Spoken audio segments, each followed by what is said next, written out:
Good evening. My name is Bruce Lombardo, and you are watching myself, Baron G. Rock, Kai, Shadow and Sun, Jade, and Connell with Cigar DM. My, that's a BBC you have there. It is a dog's It's a leg. big brown cigar. We are discussing how to handle player knowledge versus character knowledge. This is something that gets confused at a lot of tables, so we're going to help you out. We're going to discuss this for a couple of weeks, correct? No, this is a one week, one shot, and we'll come back to it if we need to. Ooh, sounds like a good plan. All right. All right. The instigator of tonight's show, I would prefer if either they or would delegate a host to Ding to do this because I see what you did there. Better to you than me. it's all right, Jay. No pressure. It's the voice. We're only broadcasting for 190,000 people. It's all right. Eventually. In time, they will come. Yeah, eventually. Do you know how many comments you get, Jade, about how well you're able to organize your questions, how to keep misfits like us in line to march down the verbal link? Okay, keep in mind, that's gatekeepers, not table breakers. I There's know, a difference but between the shows. Every show And I'm on where you actually- get brought up. Jade, And the thing is that he's not keeping everything in line. He's herding cats. yeah, the cat herding's fine. I would like to think of myself more of a mongoose. A Bombay? No, that was a hockey player for Mighty Ducks. Yeah, it's also the typical black cat. It's Bombay. Bombay? Yeah, I'll be whatever. Salute There you to go. our chat, people that were in here today. Thank you so much for being waiting on us and for allowing us to get things straight. First in the chat was a crafting gamer. Greetings from millions of years ago into the future, when I was but a mere toaster. Six Nation 31 Kings. Looking forward to the show. I can use the distraction today. Been a hell of a week. My little Chewini tore her CRCL. Think the dog goes ACL. And have been nursing her until we can get her surgery. Ooh. Oof, that's rough. Calgon, take me away. Siribot, good to see you. Evening, folks, says Flady. Soy-based Jeremy says, I'm here. Six Nation 31 Kings. Crafting Gamer, Flady 1, panel, and hidden chat lurkers. Howdy, y'all. Soy-based Jeremy. I think you should bring up that Native Americans want the Washington Commanders to revert to the Washington Redskins. Maybe later. Soy-based Evening. What's up, Six Nations? Aren't you Native American? At the end of the day, it's all D&D or Nintendo. Greetings, Mages Musings. Oh, mages. Musings entry. Hello, sir. Hail to the chat, everybody. I am actually double streaming on this into my channel because this is a one shot. I figured for those who are not already subbed to me, that aren't already subbed to, well, this motley crew, one way or the other. Do you want your channel to grow? Yes or no? Yeah, I wouldn't. Okay, mind. so why don't we put all of the content that you can onto your Okay. channel? I know that sounds lame, but let's do it. I mean, I'm trying to do the best for you, for Kai, for Jade. Baron knows the name just amazingly. So I knows want to the make sure, hacks. Shadow here's at what, 600 subs, 700 subs? 670. Awesome. Yeah, next time he has one of those giveaways, the SOB, I'm going to make sure I follow the rules so I can throw some numbers onto the computer so I can win a freaking terrace. I'm still pissed off about that. Sorry, man. Pretty simple rules. Yeah, but it's me. Do I look like I look? Never mind. Just never mind. I thought you were going to say something completely different. Mage's Musing says simul streams are great for cross-pollinating subscribers. Absolutely. For those of you that were there last night in the Gatekeeper chat and thought I was a little bit out of pocket, well, I do have my opinions. Okay, Jade. Yes, sir. Have your notes in order, sir? I have transferred the notes to a notepad and made them bigger so I don't have to use my reading glasses this evening. I feel you. Reading glasses. What's that? We're blind. Something I need on a regular basis. I A will lot of allow us are you. blind. Shut the fuck up. Also, Between something you don't want to wear because the light behind the camera catches on the lens and reflects right back into the camera. It's never good. What's these glasses / contact things? I don't want you to be Bubbles. I don't. Granted, hindsight's always 20/20, but my vision's still pretty damn good. Far vision, yes. Near vision, not so much. Hey! I know I need to bring that razor just a little bit closer to my face each time, but you know, like women like the beard. Soy-based Jeremy, this is my channel, so I do want to make this one little statement. The issue that you're talking about, the NFL taking into consideration, I've not liked the NFL for about 15 or 16 years. They've kind of pissed in my cornflakes, and then they overcharge for every little scrap of merchandise they try to sell. Oy vey, and I'm really not into it. So if they were to burn down tomorrow and we had to go and get somebody with an actual plan that didn't require government subsidies and taxpayer money to float, I would be happy to not deal with them ever again.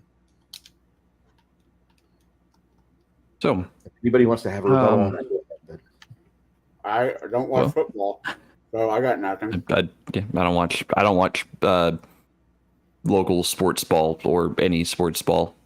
I just don't. I'm already busy enough in my daily life. I don't have time to fit other types of entertainment in. You know, as some of my friends say, "Yay, sports!" Yeah, yes, indeed. So, tonight's topic is how to handle player knowledge versus character knowledge. This is something that I think every experienced game master has come across at their tables at some point in history. Whether the players know a little too much, or they might have bought the module and read ahead, or maybe their friends played the module, or their friends played the module before them and said, "Oh, hey, there's this really cool thing you really want to get, but you have to do X, Y, and Z to get it." So every game master at every table is going to have somebody who thinks they have more knowledge than they should. So what are and we'll go around the table, what are the common situations, either at your table or tables you've been at, where the players have had more knowledge than their characters? We're going to start with that. I'm going to start with Kai on this one. More knowledge than they should? Yeah, what are the common situations you've found? Usually I run into it when it comes, honestly, God.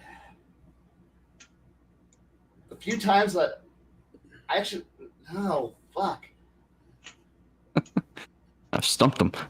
Well, the thing here is because of the fact that I tend to throw a lot of odds, and I like the I don't know, because I like to throw the idea of my players having like lots of ways of, since I don't run modules at all and I barely use a monsters manual, and so it's hard for my players to read ahead or to know ahead. And the worst I can run into is since I run multiple layered games where I have high-level characters being, where I have players who are running multiple characters in the same universe, where occasionally I have the problem of a player where I give a plot point that's a part of a bigger puzzle, and their high-level character is off here doing something off in the distance, and then I give a small plot point that means nothing to the small characters, but suddenly watching the lights turn on behind their eyes, going, "Oh crud! If only my other character could know what's going on here, I could do so much with this." Not going, and here's me kind of going, "Yeah, I know, but luckily these people don't know your other character." And then watching him try to warp reality like a warp drive, trying to figure out how to bend space and time so so that way he can get the information to his other character. And I'm sitting here going, no, you can't. I hate to be reality here and say you can't, but you can't, warp space and time here. But that's about what the worst I run into is watching some players try to find every excuse to use the information, and I'm like going, no, you can't. Though I that's the best I can. That's the best I've got is simply that. Sorry, I don't have much more.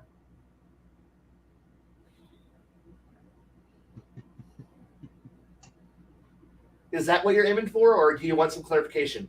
I think that's fine.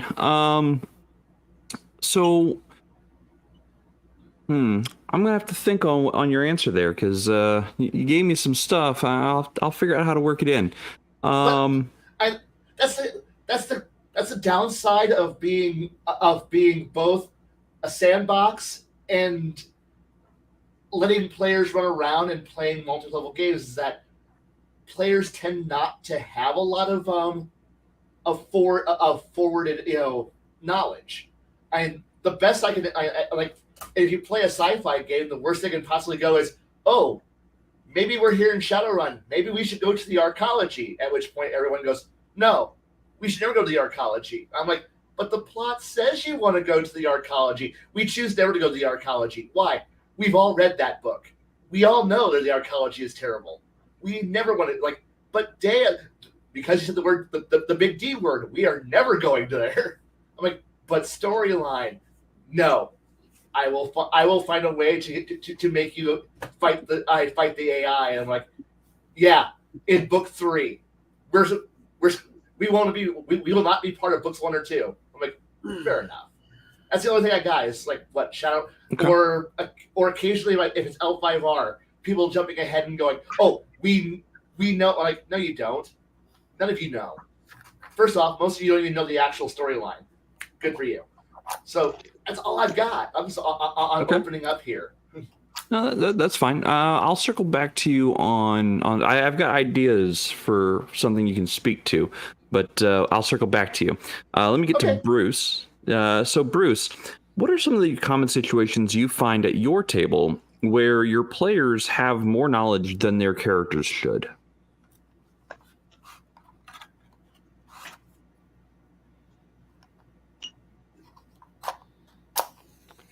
Bruce, if you're talking, your mic is muted.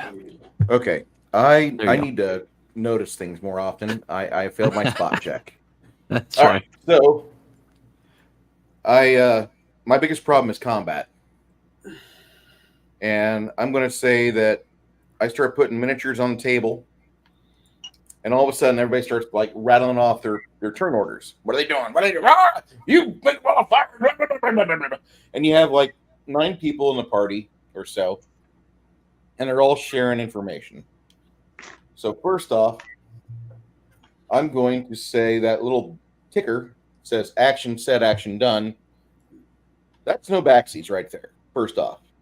And I'm kind of stepping a little harder with that. RPG Grandma, if you're lurking, hello, we miss you. If you start having problems with your combat, you can tell the players, it's okay if you guys strategize. You may want to do it before the game, but you start barking turn orders, and the game's combat says if you're barking orders at people, that requires a fragment of time up to a full round action for Pathfinder. And you trying to cheat your ass off, you're not going to win, because the board will be flush with enemies, and you'll be screwed. So don't be barking things like that. Talk about it before the game. When the figures start going down, be plotting your move. Don't be verbal. If the bad guys have to do their thing, if they have to talk to each other during combat, they're losing actions. You will too. And I'll remember this if you guys are doing that. I know that sounds really strict, but that's how they wrote that. That's rules as written. I'm not typically a fan of rules as written most of the time, but a lot of the times when I run a combat, there's multi-stage combats where on turn 1 these forces appear at said location. At turn 2, these will appear. On turn 4, these will appear. On turn 6, these will appear. And that's just kind of how, like that works. I don't know if that's truly a good idea, but the way they have it written, that's how I would prefer to play it. When I have munchkins at a table, I get really frustrated. Like, stop trying to maximize and minimize things as much as you are. Your persona probably would hate being as lopsided as he is. Yeah, and mages are like, I left when people try to give monologue length instructions to friend a 6-second combat round. That's the problem that I have. You have to have detailed instructions for things. And that's one of the reasons why I went to more abstract terrain. I got rid of the grid. We went with templates. I think that works a lot better. Ahoy, Nerdy Yogurt. That is just one of my problems. And that's my largest one. So I'm just going to lay that one there on a stack of stuff to talk about. Okay. Let's get down to Electric Avenue. Connell. So when you were running, because I know you do a lot of module play, and I know you do a lot of game shop play. So do you ever have the situation where your players have read ahead in the module or have figured out what you're trying to do before you actually do it? Unless I have somebody who's actually been at the shop when I ran it the first time, I normally don't have that problem. The problem I have is I get like a new player and around the table with some old players like us, that's been around, the block a few dozen times. And it's early days of the campaign, and I throw a goblin. Oh, goblins are nothing to worry about. Just they only have 4 hit points. Or their AC is this. I'm like, don't tell them. No, knock it off. I want early days in a campaign, especially for new players, need to be, I don't say frightening, scary, but they have to be kind of, there's got to be not a lot of action. There's got to be something there that draws them back, something to make them excited. So if you're brushing off every encounter because the monster manual or whatever monster book, for system that I'm running, you're killing it for them. Why should they come back if they know if they all they have to do is roll higher than a 4 on 1 dice, and depends on what weapon they use, all they need to do is roll above average damage. Thank you for killing it for the rest of the table. Shut the fuck up. Okay, so your problem is players knowing the material more than the module or whatever you have. Yeah, because if I run a module, and I said this on Gatekeepers last night, just because you read the book the first time doesn't mean it's the same book the second time. I'm comfortable enough with Paizo and Rise of the Rune Lord that I will switch things up. Okay. Moving over to Shadow then, if you're there. Yeah, I'm here. So, I know you've run games. I know you've run games for decades. Have you ever had the situation where it seems like the players just know too much and they happen to use knowledge their characters really shouldn't have? You ever have that problem? Less with science fiction. I wanted to bring that up, which is one of the reasons I like science fiction. It lets the players use as much of their current knowledge for their character as possible, because they know things like electricity and physics and things like that, where in fantasy games these characters, the average player needs a lobotomy before actually playing, because there's so much that they're going to game or metagame or however you want to put it, that I just don't like. But my biggest beef with this topic is when a player's about to go down and the party all know that they need to do everything completely different to the point of, risking attacks of opportunity and all these other things just to make sure that character doesn't go below 0 or whatever your death threshold is. And everything suddenly becomes, a race to keep that other character alive, which should in reality result in a whole bunch of other people going down from, like I said, attacks of opportunity and just stupid maneuverings and trying to get, throw the dying character a healing potion or something like that. Personally, I think that, most of these games kind of blow it with the hit point concept. You should almost not know how many hit points you have. You know what I mean? If we kept that secret from the players, the hobby would be completely different. And the not knowing how many hit points you have would make the game so much more interesting and so much more realistic when you think about, well, am I feeling woozy yet? If you've ever lost a lot of blood, that feeling where, you're about to not stand up for a good long time and wish you had some food, Band-Aids, and like orange juice and stuff. But we don't play that way, which is a shame.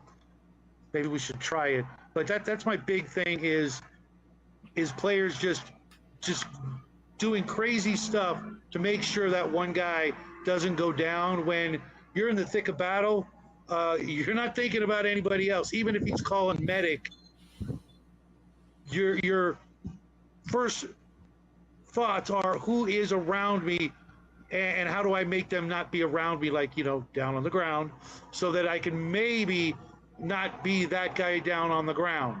It's not, so-and-so, the magic user, he's getting ready to, he's only at 1 hit point. The whole party now suddenly knows the magic user's down to 1 hit point. So that would be my big hairy beef. Okay. So down to Baron. So, when you run your tables, do you ever have the situation come up where your players happen to know knowledge that they really, really shouldn't? And what kind of, what do you... I'm going to go ahead and lead into the next question on that. What do you do to curb it? So, yes, I have had that happen before, just because of the nature of the beast, especially with the groups that I play with. Typically, they do play quite a bit of Pathfinder, 40K, our ttrpgs. So there's a lot of player knowledge that does need to get sifted through. And usually to curb that, I just start off by saying, this is where you are. These are the type of things that you know. And just kind of give them a idea of setting those expectations of what they should know, what they shouldn't know. And like, for instance, in a 40K game, they shouldn't know that the Emperor is being fed, dozens of psychers a day to sustain his life force. Whereas anyone who has followed the lore knows that.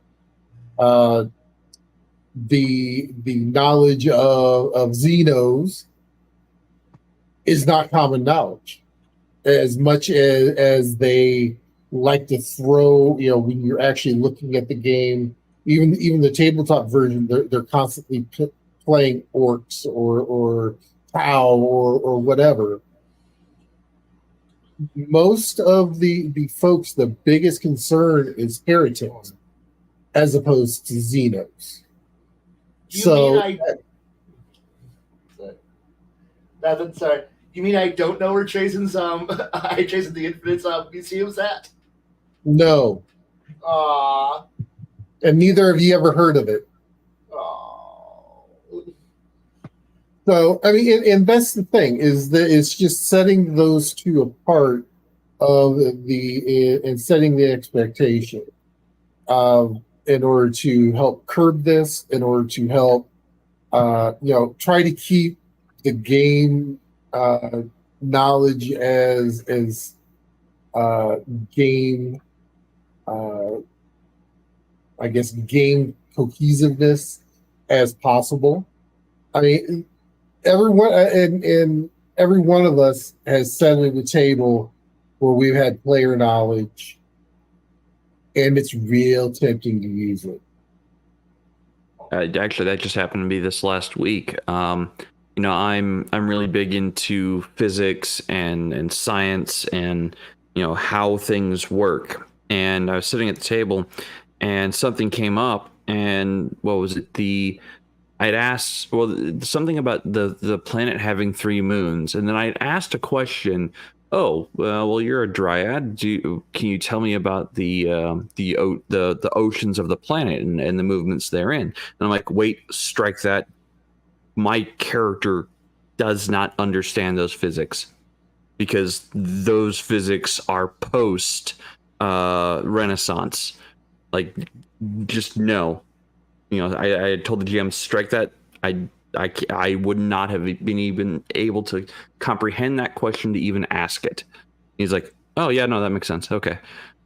Now, see, I would have been okay with the first part, asking about the oceans, and then change it to maybe the currents, right? Because I was specifically. Yeah, I know. I was asking specifically about the lunar physics and the effect on the oceans. Yeah. So Kai, I'm circling back to you, and now this is something that no one has brought up, and I know you have brought it up on a number of occasions in previous streams about players having advanced technological knowledge from an advanced era, trying to use it in a pre-advanced society. Yes. I told you I was going to circle back to you on this one. I know. The problem is that I'm usually the asshole who's doing it. No lies. Describe it to us. Yeah. What you mean the fact that that unfortunately, because you can follow along simple thought processes where you start with, okay, how does this work? And then I think, okay, I've had this done to me before, and we refer to it as the purple rock syndrome or problem. It's the problem where if your players know a goal, and I've done it before, and they ask for something simple and easy, and unless you know the entire problem that they're working on ahead of time, you won't see the problem coming until it's too late. So they're going to ask for. So they've already worked out the entire equation in their head ahead of time. They've already figured out the entire math problem. They've already got it already solved.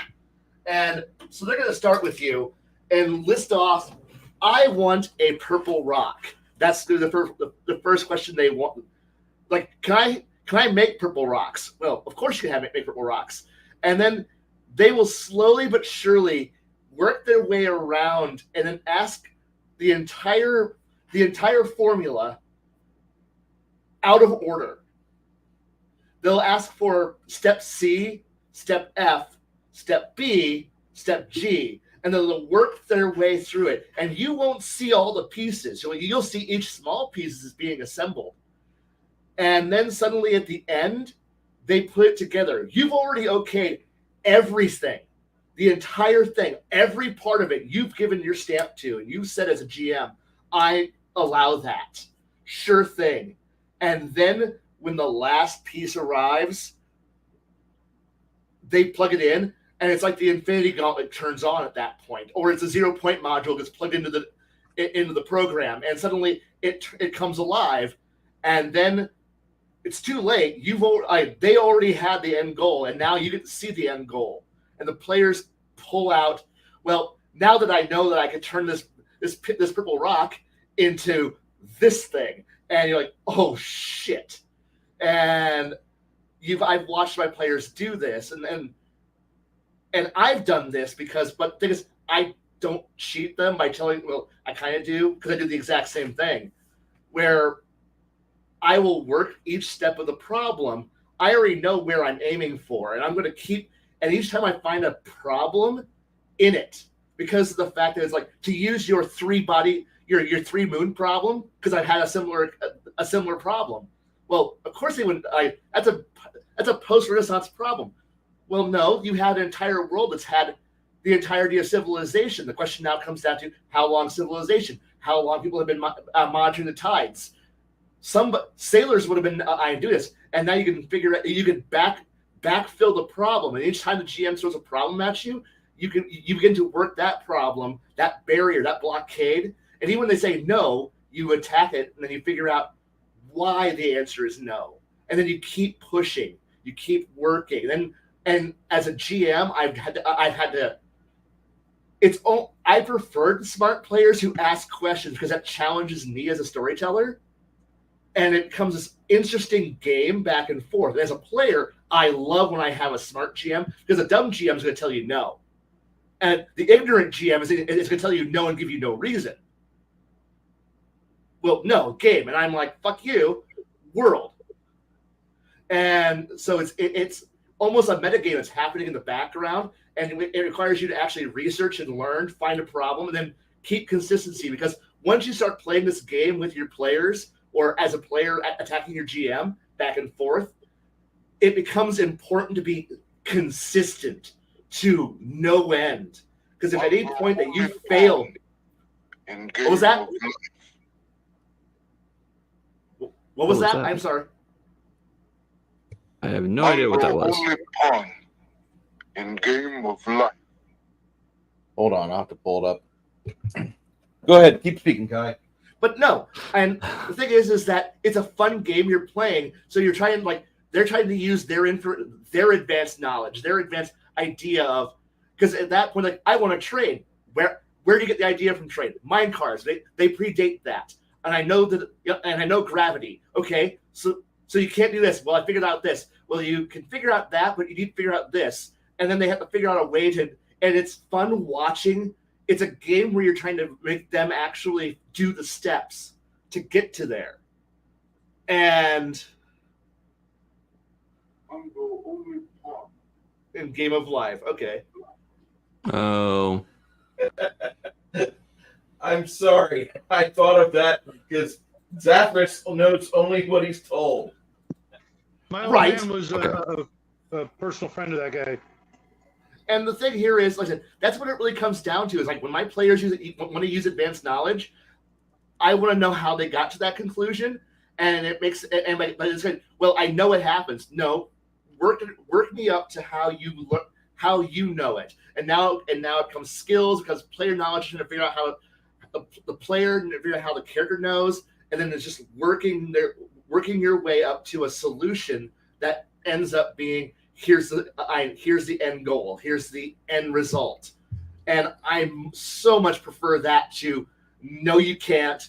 Why? Because GM says so, I say so, and then I'm like, your game sucks, I quit. I want to quit now. Or I want to just change the games now. Because obviously if I'm going to have a GM who's not going to cooperate and not be interesting, not put their brain power into it, well, I work a really hard job. So the fuck do I.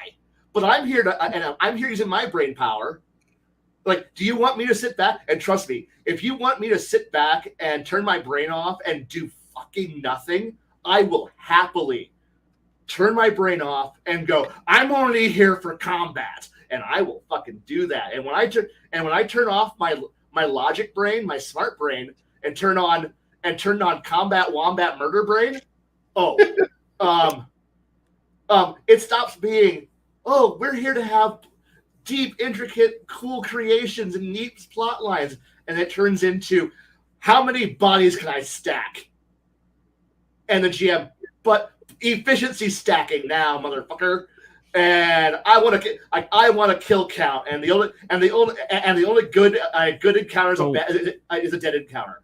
My caveat to that, and I've had this happen at my games. As a matter of fact, I'm trying to get my Bronze Age game squared away, and this is going to become a problem in my Bronze Age game, probably more so than any other game, because the Bronze Age is, it's the age of adventure. It's not really the age of discovery.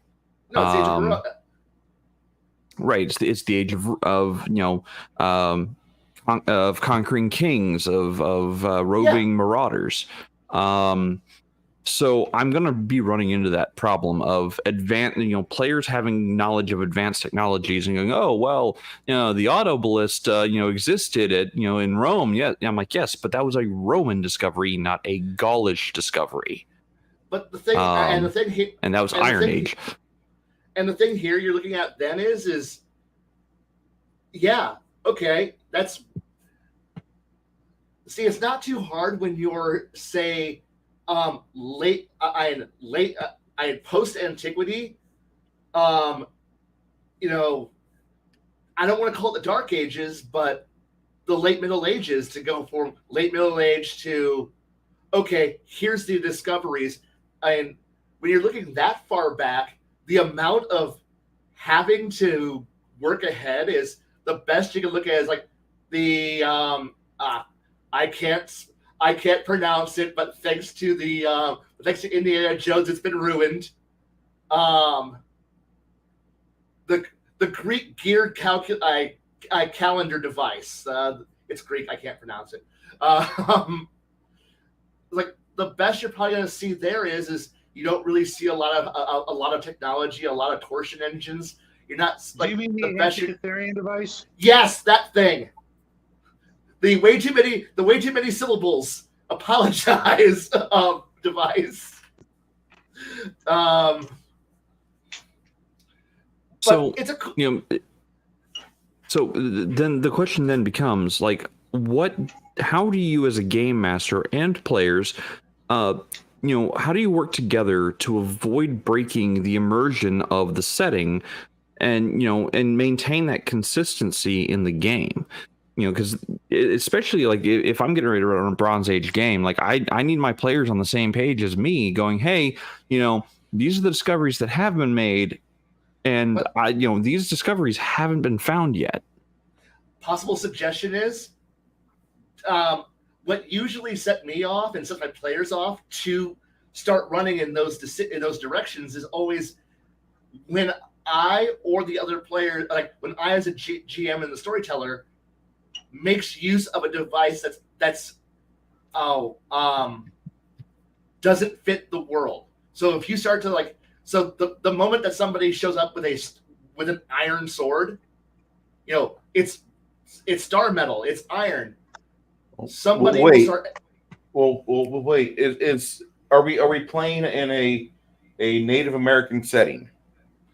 It's the Bronze Age, so you can see a lot of bronze weapons. So okay, well, no. The reason why I was asking that is that is this Carl Urban in the undiscovered North American continent? No, I'm thinking more Mesopotamian, Bronze Era. Like that. That's just my example. Of my players wanting to have advanced technology in the game, but it's Bronze Era. It's like Mesopotamian Bronze Era. Like they're not going to have access to iron because you have to dig for that. You actually have to mine it out of the ground pretty deeply. And the amount of extra energy and heat that you need to be able to make. Turn iron into a useful material, though that's difficult. It's like you needed the Bronze Age collapse and the lack of bronze's availability to make people have to adapt to the Iron Age and have to adapt. It leads to a Dark Age. It's much like you're playing. Like I'm going to use Legend of the Five Rings here for an example. Nobody will really think about a Gaijin or foreigner technology until you introduce the concept into it. Until you introduce a chaos point like the Sea People who show up with some kind of new weird thing, you're not going to like. If you've established the lore, your players are in it, and it isn't too hard to say no if the players never think it. And if you like, because like if I'm playing another really good Bronze Age game, which is Exalted,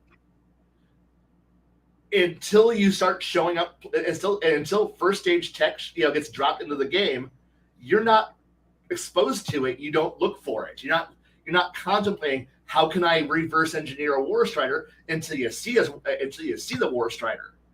Much like how if I don't think if I don't see a galleon, or sorry, a big trireme galley, I'm not going to think about trireme galleys.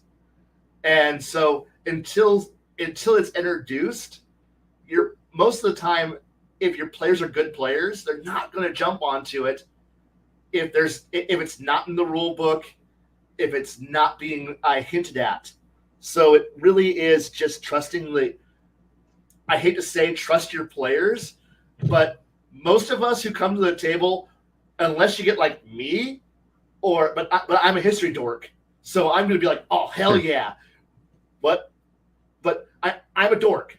I love history. I'm going to be like, oh hell yeah, we're going to be in the pre-Hellenistic era. Heck yeah, Trojan War. I'm up for this shit.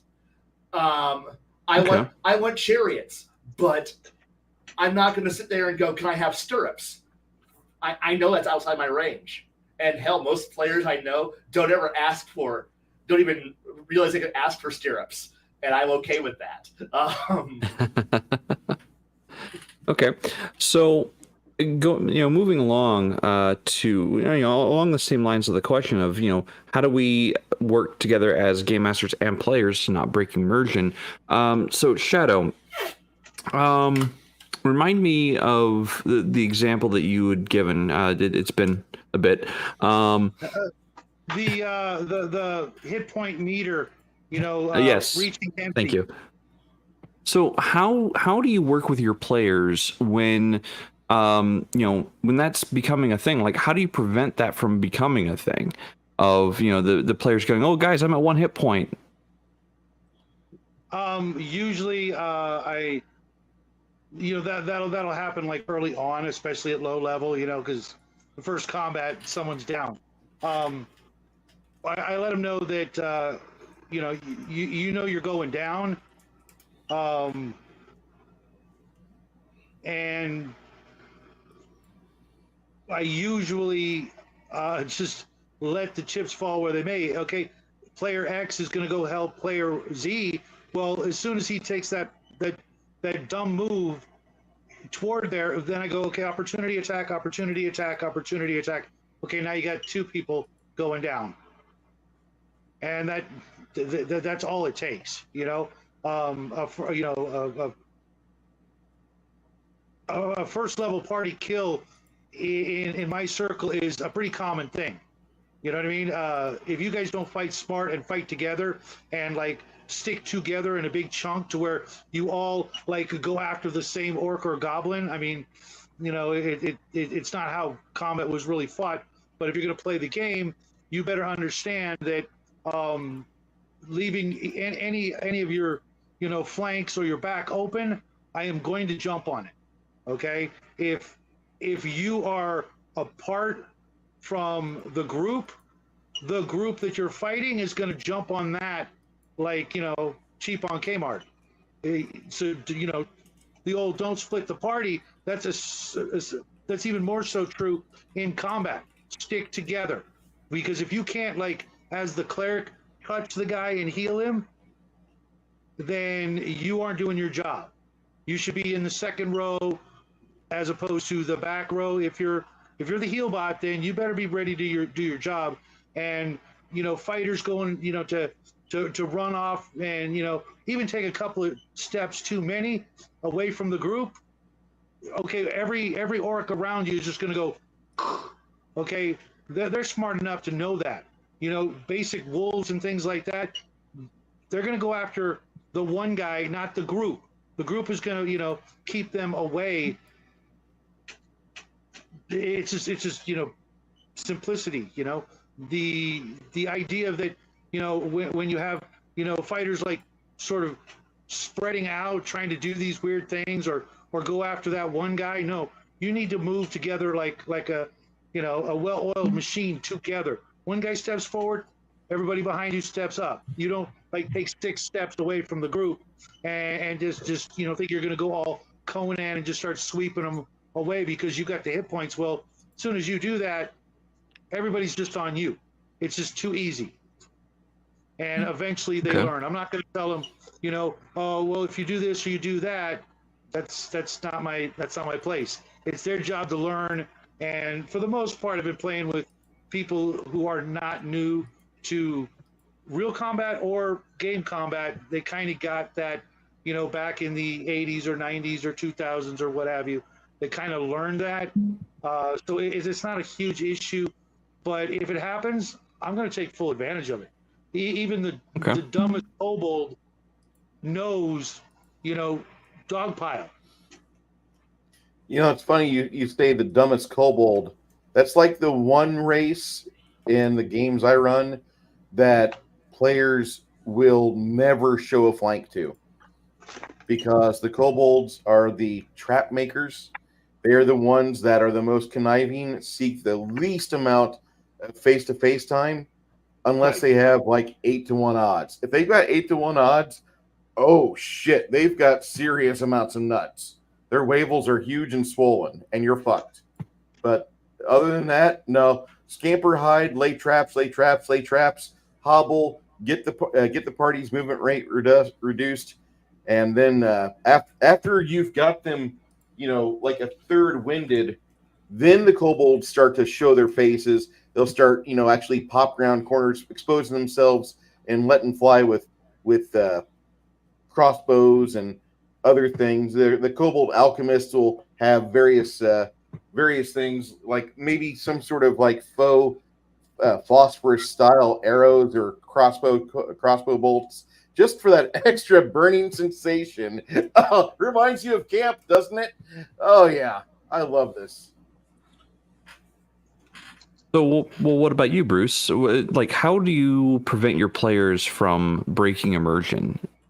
My table absolutely does not believe in immersion. I don't know what their problem is. I love my table. I do. They've ran with me for the past 3 or 4 years, but they treat this like it's their time to not role play. Like they try not to involve themselves with that. If there's more than 5 minutes of RP going on, like I got one guy, he'll start walking around the room, starting to examine everything in my apartment, or he'll like turn off his microphone at his place and he'll just start jamming on his guitar until he hears words like roll initiative or figures moving around on the battle mat. Other players in my table, like Melinda and Janet, I mean, I'm not trying to pick on my females, God bless them, but like they love the RP. Like that's where they typically, get to do things that they never have happen in the real world, and the role play is something they really like. But I've got a table that, is pretty split. Like they don't really enjoy the RP. Connell will tell you. Connell, off mute. BBC out. Okay. What's the role play at my table like? It's non-existent for the most part. I will role play if I put in a situation. I will role play. Chris will role play. The females in your campaign role play. Garrett will tell you go fuck yourself. YouTube, go fuck yourself. People in chat, go fuck yourself. I'm not going to role play at all. Go fuck yourself. Yeah, they I don't understand that at all. Like the YouTube is like, these are people that don't have a game and they want to watch you guys, but you're telling them to go fuck themselves. That's crazy. Am I wrong? No, that's the crazy part about it. Like my chat is like there to watch a game. They're like, hey, Bruce is running. Let's see what's going on. And like my fucking table gets upset because the chat's there, and they're like, no, we're running online. I don't know if you guys understand this. I've been doing this for like 12 years. And they get butthurt. I'm like, stop being butthurt. I think it's more than just, I think it's more one person gets butthurt. The rest of us is like, whatever. Chris basically ignores the chat because he's there to game, not to be a personality on YouTube. I can like admire that at the very least, but there are people in the chat that if they had the opportunity to be at the table or have Chris RP at theirs, they would be like, dude. Yeah. Yes, we've got a honest like 5 to 10 people that watch us on a regular basis on every other Saturday, and they're really not disappointed by the lack of RP. They're just happy to see people running a game. And if that's all I get, if I don't have, Shauner's dance theater, or excuse me, interpretive dance, if I don't have people with funny accents and like with an erudic sense of humor, if I don't ever get those, but I can still run my game, I'll be happy. I don't have everything I want. I don't have everything I want, but I've got it kind of close. Like I might need to split myself into 2 different Bruces, and one of them will just have board gamers and guys that like, I want to roll initiative. Okay, well, let's get over here with Thor, and then then I've got my the other players that like they could take or leave the chat, but if you give them a chance to role play for experience points, dude, I'll sit up and beg. So, Kai, you had your hands up. What's up there, Hoss? I'm one of those people who watches routinely, at least the last half of a match, of a session, and then kind of go, boy, I would like to, and then I realize, no, it's just combat. I'd be bored. I'd be the one walking off like, call me when combat's over. I mean, Bruce's table is awesome. I enjoy it every Saturday, including this coming Saturday. It normally starts at 1 and will roughly run for anywhere from 6 to 8 hours. So check us out this coming Saturday. Need to plug that in really quick. But yeah, Bruce's table has the most unique personalities, excluding myself. I'm excluding myself personality-wise. And Chris knows Pathfinder front to back. I know majority of it. Of course, Bruce knows that he runs it. And everybody else, you don't have them kind of, not especially Janet. Janet doesn't know what she doesn't know. And sometimes she needs to be reminded. But I'm pretty okay with her not knowing some things, because sometimes I get a chance to like, I use her as an audience character. And I'm going to recommend anybody that ever gets a Janet at your table. And when I mean a Janet, I mean somebody who has gone through life and they've done things and they've really had a good life and they've lived. You get a grandparent at your table and it's their first game. You can use that as your audience character to help tell your story. Because when things are getting ready to go on, you kind of tell the table, everybody shut your mouth. What I need to do is instruct this player on what their character does know about the world.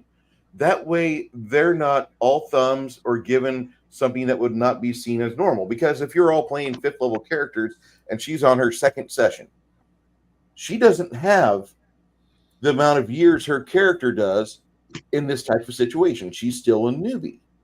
And so you get a chance to revisit rules, you get a chance to revisit the world, you get a chance to impart a little bit of lore, and you get a chance to help remind your long-standing players that are probably face down looking at Facebook and hitting like on Instagram. Oh, fuck. Bruce ran that service for us 3 months ago, and I forgot about that. And it's a chance for you to do a quick aside and re-plug something, a valuable clue. And if your players pay attention, and by the way, people that play these games, pay attention. Your phone or tablet's not more important than the people around you at the table. You get a chance to have 3 minutes to revisit something without going, previously, last time at this table. You don't have to do that. You have your audience character that you can placate to. And that's like one of the best reasons. Like I'm never wanting to not have new players join my game, but I recommend that you guys try to have, at least with your warm market, as I say, with the people that know you, that appreciate you, that like you, that want to hang out with you. That's kind of important right there. Give them the time to do that, and then bring them into your game. If they don't know the game, it's okay. Just here's your character, and we'll impart as we go along. Okay. So, Connell, you had said that the problem that you have with player knowledge versus character knowledge is them knowing the monsters. Yeah. How do you, as a game master, and speak to those players? Like, how do you get them onto your side and not, breaking the immersion of the table and giving away the information about the monsters that you're running? I try, I'll talk to them after game, saying, "Hey, listen, I know that you've played this Pathfinder as long as I have, if not longer. But these newer players, the thrill is still there. They're still in their honeymoon stage of the gaming. Don't ruin it for them. If that doesn't work, I am running Rise of the Rune Lord through 5th edition, and if at least once or twice where I have a counter and I know they're going to spout. I'm going to say, well, there's a troll. Trolls are allergic to fire. How whatever. I'll throw something from Dungeons and Dragons that Pathfinder doesn't have in their monster bestiary. Like I'm thinking Beholder. I'll throw a Beholder in there, and they're like, oh shit, you can't do that. This is a Pathfinder game. No, this is my game. I can switch as long as I can make the mechanics work. I can run any monster in here that I want. As long as I stay true to the story, what monsters you killed this week is really up to me. And if I throw them off with a monster that they're just not aware of, a rust monster, a beholder, there's a couple other truly D&D monsters that didn't cross over. There's not many, but there are a few. It just throws them off their game, and they normally shut up for a little while. I mean, I'm not trying to punish my players, but at the same time, I got to keep things interesting because, especially with new players, if they lose interest because you robbed them of their honeymoon state, they'll leave the game. It's $5. They get $5 or $6, depending on what's going on. They can spend elsewhere, and I need to make sure that the interest stays valid. It stays, what's the term, evergreen, for them to to continue. So I will flip the script as it be on when it comes to monsters. Okay. This one guy, he's like, I played this years ago. I know who the last guy is. And it was like right when you guys are about ready to fight the Rune Lord. So I use who's the undead guy from D&D? Victor, whatever. Vecna, yeah. Yeah, I got his stats off of 5th edition, and I threw him into a situation like, wait, no, he's not supposed to be able to do that. Oh, by the way, fuckers, you know that book those series of books you've been collecting? That's the Tomb of Ultimate Evil. You just powered him up. Have fun with this, you sons of bitches. And that's how I will keep them from not cheating, but not cheating, if that makes sense. Sure. Okay. Connell, I'm going to need to get you some pieces. There's a module that was written by Necromancer Games, which was then put into Demons and Devils. I think it was V1 or D1 for Necromancer Games. But there's a module where there's a bunch of rumors about this old Holy Avenger that was lost to time. And so the players kind of recognize they don't have a Holy Avenger. And so they go off in search of this. And over the 2 months, they make their way to this remote land where they find where there's an actual temple. And when they go inside, they see 6 cultists there among the lit browsers.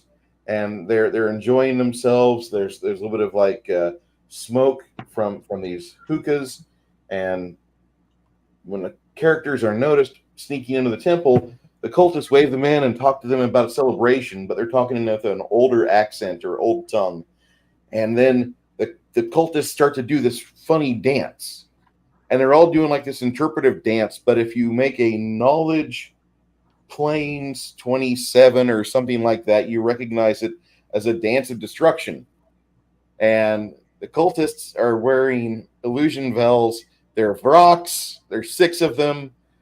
And if you kill the Vrox, good luck. Good luck, especially with your wizard intact. You get to find this weapon that's in this stone, and there's a woman that's chained to a rock, and she's telling you, pull the stone from the rock and cut me free. Pull the stone from the rock and cut me free. But it's actually a unholy avenger, and when you grab a hold of it, that's when the demon inside it can offer the paladin either a cyanide pill, or he can change him to an anti-paladin. And now you have to figure out if you're going to try to get your anti-paladin friend a holy avenger or an atonement spell, or if you have a TPK on your hands. But I'm throwing ideas out there. Somebody in the chat writing this down. Okay. I hope that's being recorded. So I just think this is. I'm sorry, Mages Musings. I hope you have a good day. Get yourself some pickles and drink more water. Seriously. But I'm hoping that you use something like that, because let the players look for a holy avenger, but let some prick along the way steer them towards an unholy avenger, because you need an evil artifact in your campaign to start a new set of events. And it'll help change up your dynamic for your, Rise of the Rune Lords. Did I say that loud? I have a paladin in my I want a paladin that's a dwarf in one of my campaigns. I'll just switch it out from being a sword to a hammer, and he'll lose his shit. Okay. But yeah, I like that. Oh, what about you, Baron? We touch on the topic of how do you get your players on board to not break immersion? Yeah, well, I kind of touched on it with the whole, have that conversation and set that expectation. Your player knows XYZ. Anything above and beyond that, they don't know. Okay. Let's see here. So your method is to work with your players before the game even really gets rolling, to foster good communication and trust between the player and the game master then. Correct. Okay. I found that it's the easiest way to head off those issues if you address them before they become a problem. Okay. Does anyone else do that, or do you guys do something differently with addressing the metagaming issue before the game starts? Go for it, Shadow. You got to address it the very first time it comes up, and keep hammering it in. If it becomes and maintains, or continues to be a problem, you got to let them know in no uncertain terms. Hey, you don't know that. Your character doesn't know that. Fortunately, depending on the game you're playing, it's not always that big a deal. I find it's really, like I said this before, it's mostly with games prior to, our tech level, or, here on Earth right now.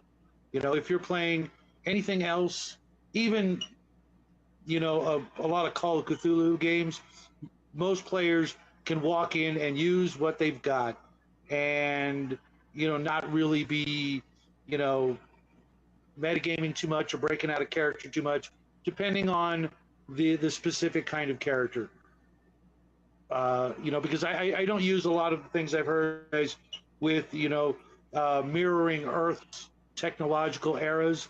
My world, like with the 3 moon problem earlier, that might not necessarily, only be something discovered later on. It could have been discovered early on. You were talking about your Bronze Age game. Well, you might want to throw in like Atlantis or something like that to help some of your players that are more bent that way. It's like, well, you're a shipwrecked survivor from Atlantis. Atlantis doesn't necessarily need to have been sunk, but that way you can kind of allow them to use some of their stuff as opposed to just cutting it all off. Because let's face it, each and every one of us has no idea what it would be like to be a Middle Ages person. We can't even imagine all of the things that we would have to forget. I mean, literally have to relearn everything and that's a really hard concept for people to grasp. Especially beginning players.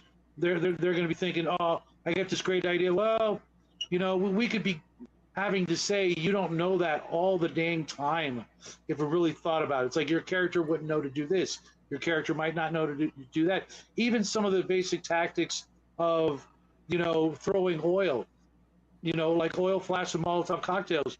Your magic user or your priest might not know anything about it. There are people here on Earth right now that wouldn't know how to make or use a Molotov cocktail efficiently. So there's a whole lot of things we'd have to, unlearn. So we've got to cut the metagaming and the out of character knowledge off as early as possible to get them to start trying to actually think in the mind of that character, because there's so much that they're going to know that they shouldn't. I mean, you could spend all game long doing that, and if you just do it a couple of times real quick and explain why that their character wouldn't know this, and there's a lot of other things, think about your character, what he would really know as opposed to what you know. Okay. So then so along those lines of thinking, what kind of tips do you have for game masters, to manage some of that metagame other than, just saying, hey, your character wouldn't know that? Like, what other things can game masters do to say, to kind of say that, but in maybe a different way? Like, your character may not know that, but, somebody else in the world might. I would maybe give them the opportunity to try to tell me how they learned that. Like, okay, explain to me how your character would know that, instead of, well, you just don't know that. Well, where did you learn that? Or where did you hear about that? As opposed to you just don't. And, if they can give me a couple of sentences that are really interesting, then I might, add that to their, my mental version of their backstory, and maybe bring that in. Maybe if they said, so and so, my great uncle told me, around the campfire this story. Well, I might bring that great uncle into the story later on. So make it, use it, but at least make them justify where they got the information. Okay. Connell, you are muted, and you wanted to chime in on that? Yeah, I kind of have like an example for that. When I was in your campaign playing Darien, me as a human, I'm not a very big gun person. Everybody who's ever heard me talk about it on the subject, I'm not a gun guy. That's not my bag. I like my bow and arrow.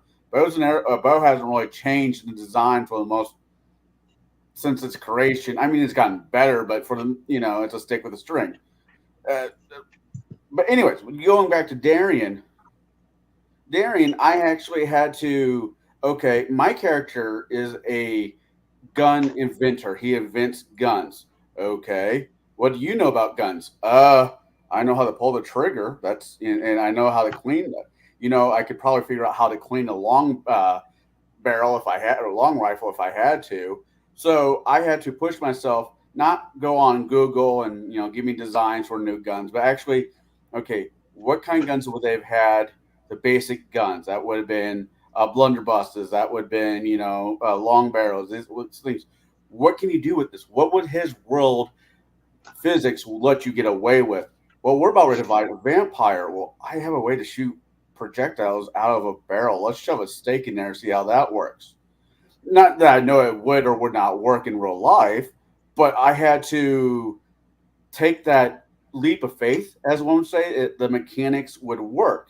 Yes, technology, what we know now, what we know into a Western campaign is completely, we know too much. The players just know too damn much. But if you have a player like me with Darien who really doesn't know all that much, I think as a DM, I think having conversations with him like me and you did over Darien's weapons had to be not awarding. I'm not trying to boost my own ego, but had to be a little bit more interesting than having to have the conversation on the other side. You know too much. Your character won't know this. Knock your shit off. So I think you need to prop up one side of it and downplay the other side of it. There's got to be some kind of A balance? A give and take, yeah. And don't subscribe to balance; it's a false god. But keep it fair. So when you bring up a point about one of the games I ran that you were at, and you're right. You the player knew next to nothing about how firearms function. You pull the trigger. The hammer engages the primer, and by some magic chemical reaction, it makes the gun go bang. Right. But I to prepare for that game, I studied, I think, every firearm that had been invented, or every firearm that was in a book that I could read up on. And I studied the invention of firearms through the ages, all the way up to about World War I, which is where the campaign took place, was around World War I technology. And you had pepper boxes, you had clockworked guns that would rotate barrels. Not just the cylinder; it would rotate the whole damn barrel just to get to the next round on the chamber.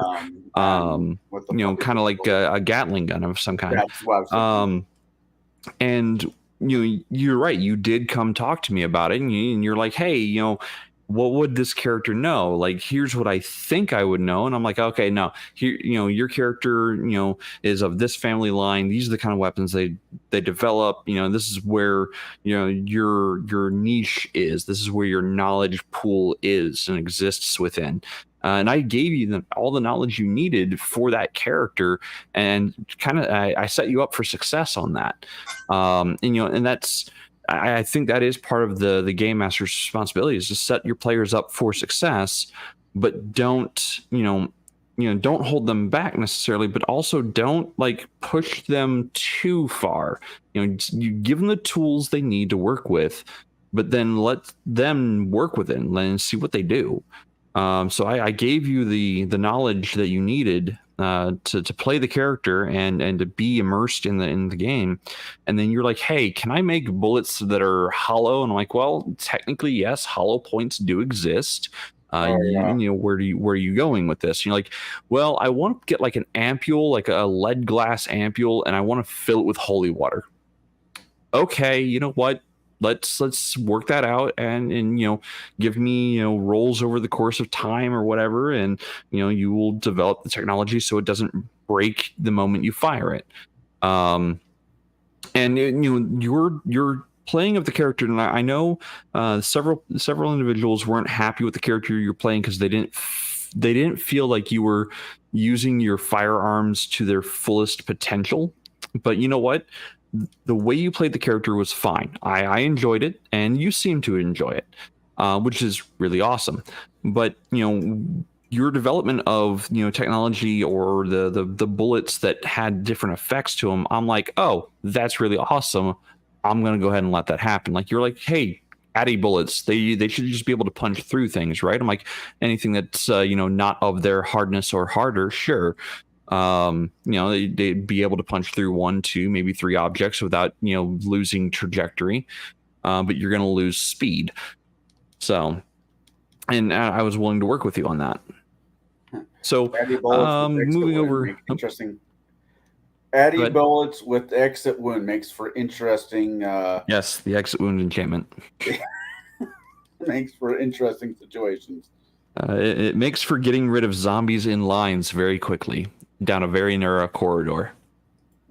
So, Kai, do you ever work with your players, to disarm their metagaming knowledge, or allow them some of the knowledge to influence the game in some way or capacity?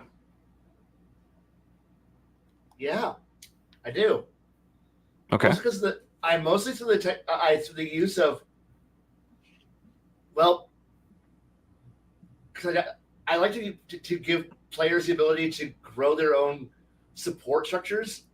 I know most games do that. We're like, oh, you get to have minions. No, I let people grow. I've had some players who are like, I want to be able to have X thing. I'm like, all right. So I have one player who he loves to know everything that's going on in the world. He wants to be able to walk in and get the president's daily briefing each day of each day or month of the campaign. And so rather than using meta knowledge, I work with him to put in the effort to create his own version of, say, like the CIA, the NSA, the Ubictorate, the Imperial Intelligence. I give him the tools to be able to sit down in his darkened headquarters and get the intelligence briefing of the day. So that way, and I've had multiple players do this, and so they'll create the Daily Planet or their version of it. They'll create modern news networks and intelligence agencies. This is the way that they can. That way, I can feed them information because they hate being blindsided by and then out of nowhere, the Orc army of doom appears. Well, where the fuck was our warning there? Where was our trip lines? There's a zombie invasion. Who the fuck didn't? How did no one see this coming? And I'm like, well, no, really. If you'd only talked to the town crier, he might have known something, or the local bard. No, they want the ability to go, okay, hey, there's a lot of weird people who are dying due to a wet market infestation over in 5 Kingdoms over. Well, how do we know? I've got an organic. I got some human resources and assets in the area. They found out what's going on. They phoned it in. They have no idea what's going on here, but we have another problem over here. And then it gives me a chance to work with them so that way they can focus on what knowledge they want to use, and that way I can abuse the fuck out of them. And if they want to push an advanced technology or research new magics, I give them access to. Well, you can build an organization that allows you to make those discoveries, make the medical push that you want, if you want to be, use your idea of, I want automail. I want the ability to have Full Metal Alchemist automail. So I want to have the entire organization and research necessary to be able to make that and have that. So that way, when you inevitably pull out the Sword of Sharpness, what? I don't like that weapon at all. I put it back in the box. That way, when I start chopping off arms and legs, they can just go, well, I have robot arms and legs now. And I'm like, yeah. Cybernetics are now available. Magical cybernetics, yeah. Or having biological research. If I want players who, if they use advanced knowledge for I want super weapons, I want advanced poisons, I want biological enhancements, I want mechanical enhancements. Give them ways of, rather than saying no, work with them and start figuring out, start to help them work their way out to be able to get them, or find them the ways to be able to have that without just saying, you can't have that. My game is all about being knuckle dragger, boring motherfuckers who just sit there and swing swords all day and cast my one fireball because magic's too complex to think about. Hurt derp, here's my spells. Hey, this spell was written 25,000 years ago and nobody's ever found a better version of this spell. That is how it was written, and I will never think about how magic works. Magic is a mystical, all-powerful thing that has extremely well-written rules, and nobody shall ever deviate from these rules. And if you are a heretic, and we will burn you. No, yeah. Does this come from the Dirt Annual? I mean, I like being warm. Hey, there's a magical inquisition out there who will stab and burn any spellcaster who dares to create their own spell or ask a question about how magic works, because the holy books were written by grand and powerful wizards in ancient past, and everyone is retarded. Even your 20 intelligent wizard, he's retarded. Your 20 wisdom cleric never asks questions. I have magic in my blood. Sorcerers never contemplates how to actually utilize their powers better. Nope.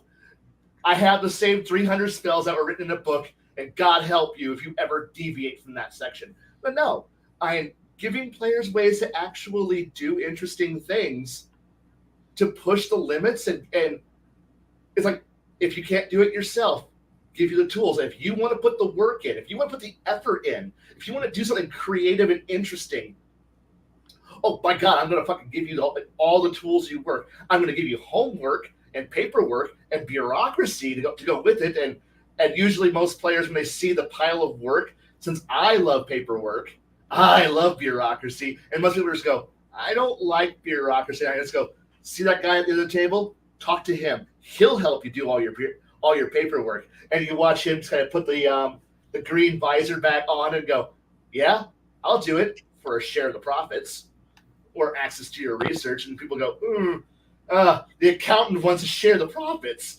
That's not good. And here's me, do it yourself then. And you teach your players to be smart or teach them to be complacent. And you know what? A lot of players are knuckle draggers and don't want to do anything that's not in the book. But some players do want to use advanced knowledge, and then I give them the tools to use it if they're willing to put the work in. If they don't want to put the work, you know what? They don't get shit. I remember offering Jaide blueprints for some of the gun designs I was fucking thinking about. He's like, no, there's no need because I don't need to see your nonsense. He didn't put it that way because he's a nice person, but we all know no one needs to see Connell's nonsense. Hey, you know what? So, the best thing about nonsense is I like it when somebody hands me nonsense because at that point we look at, the pin it to the refrigerator macaroni art plan that some players give me, and I go, you know what? Most of your ideas sucks, but there's a gem in here. And then we just sit there and decode it. And you know what? Maybe, thanks to you, someone might go off into a whole new idea. And you know what? That shoulder-mounted spear chucking gun, a black powder powered spear chucking gun.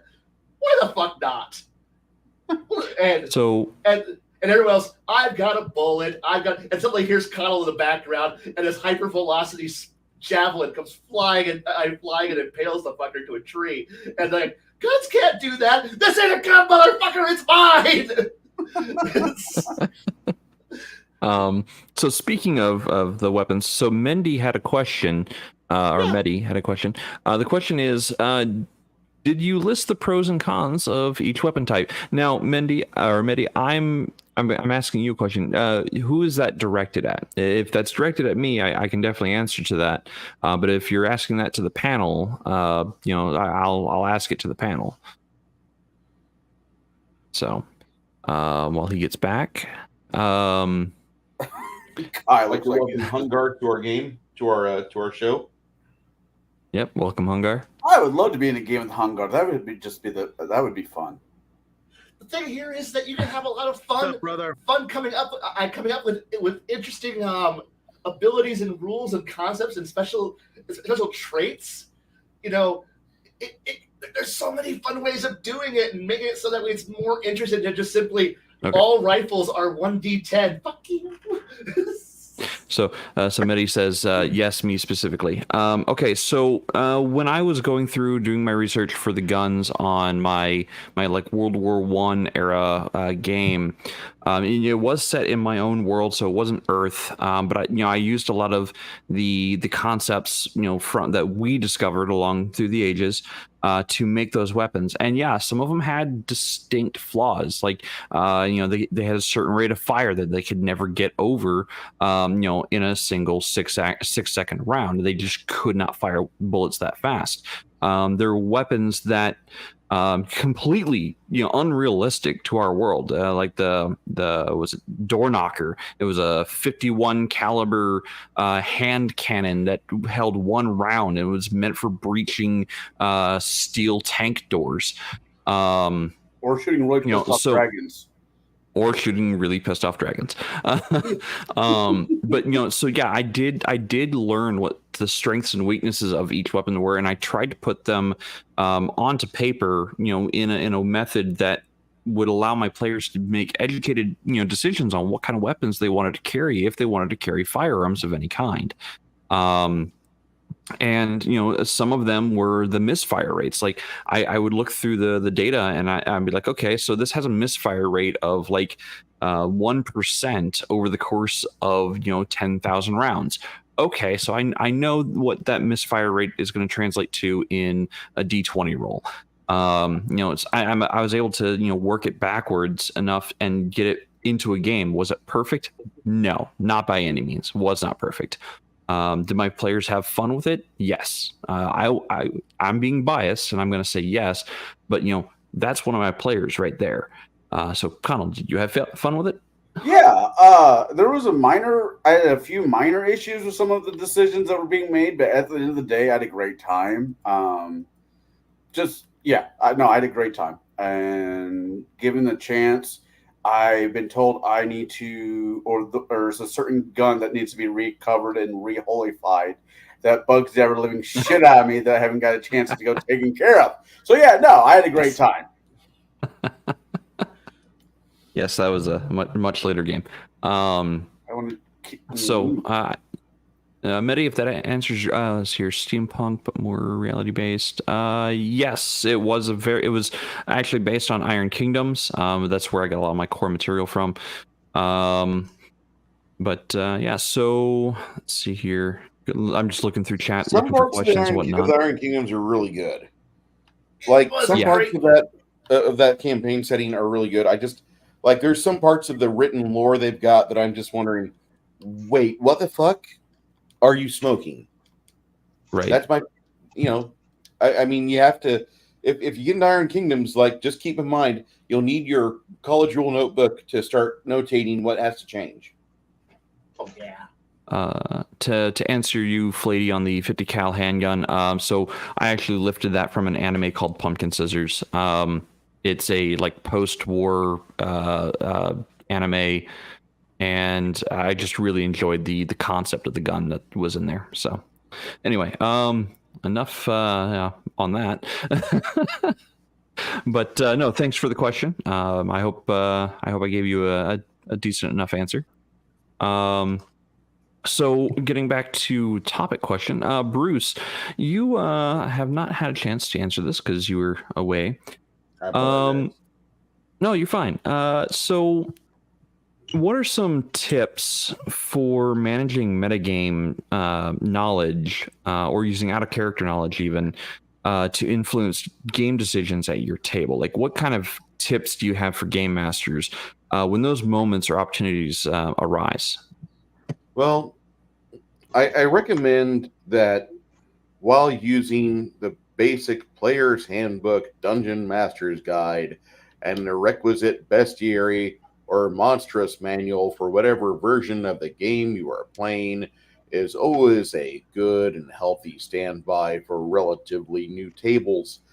As your players gain more knowledge about the game world, as your players level up their characters, and as they go into years with you at table, I'm just going to say that you should rely on those basic monsters, those basic magic items less and less and less. And you should give players a basic knowledge hey, listen, this is a giant and he's now in front of you, but instead of being large, this fire giant's huge. Okay, he's bigger than normal. He also seems to exude some sort of natural aura, kind of like what your paladin does for good, but his is of a different sort. And if you get too close to him, you seem to catch fire.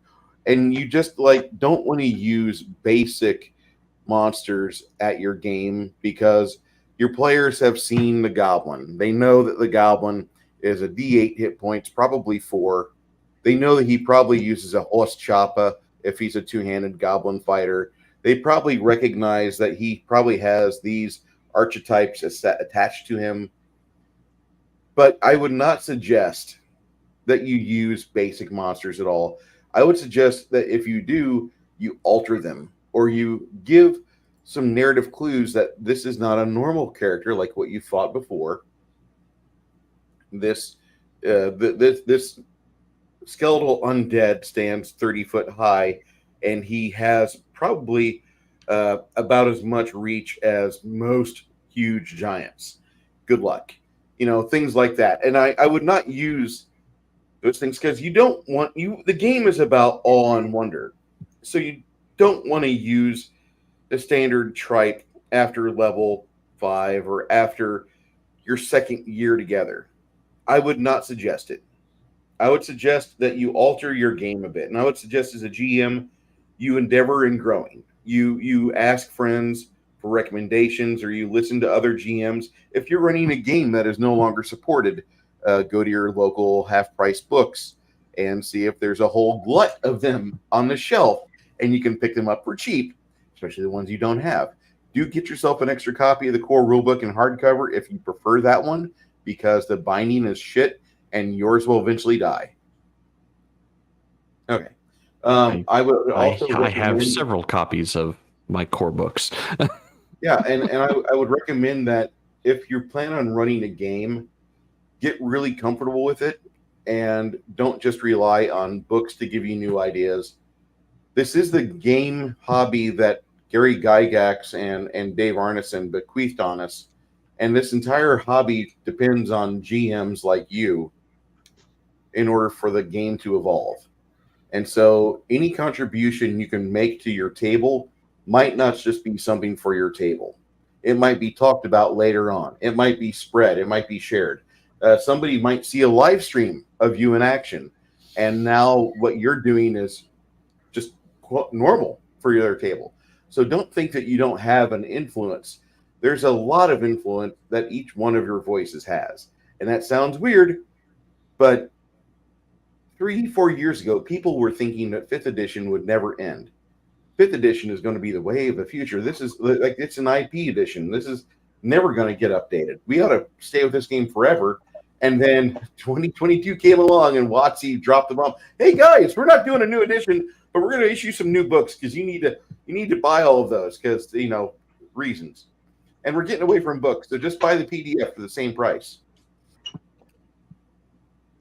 I'm sorry, but when it comes to my gaming, and quite a few other aspects of my enjoyment, I like hard copies. I like hard copies of my books.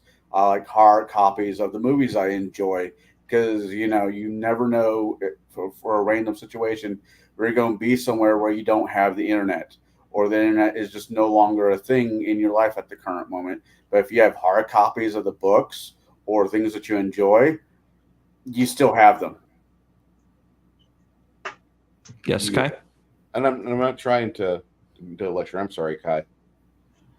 You're assuming I haven't already pre-downloaded everything onto several portable backup drives and have several portable solar-powered battery packs. So that way, in the event of no power or the end of the world, I can just boot up the tablet and run it eternally to keep jamming off my digital hard drive. That's fair. That's incredibly fair. If you are totally unprepared and haven't downloaded all your material onto your phone ahead of time, what kind of fucking sap are you? You need to make sure you're ready for everything. There's no internet. Already have all my books. I don't have access to my cloud drive. Already have it saved on my phone. I have all my character sheets. What the hell are your problem? I have backups on backups. But I know I have dead tree format. But you know what? That's the backup reserve in the event that I have nothing. But I will always be digital. Don't worry about that. And I have ways. I too have embraced the digital age. I saw Terminator way too early in life. I also look. I plan on dying in the nuclear fireball. I don't care about the after effects at this point. You live in one of the prime drop zones for one of those Russian big boys or exactly. Batmans. So seriously, just embrace it. Caterpillar has doomed you. Exactly. So not if they're not here anymore. No shit. We're still scheduled. And we're still scheduled. Our hospital complexes are actually big enough to. We have the largest downstate burn wards and radiation wards outside Chicago. So yeah, even for purposes of, and we're also a telecommunication hub. So yeah, we're due. We're scheduled. We're gonna die still. So Baron, are you still around?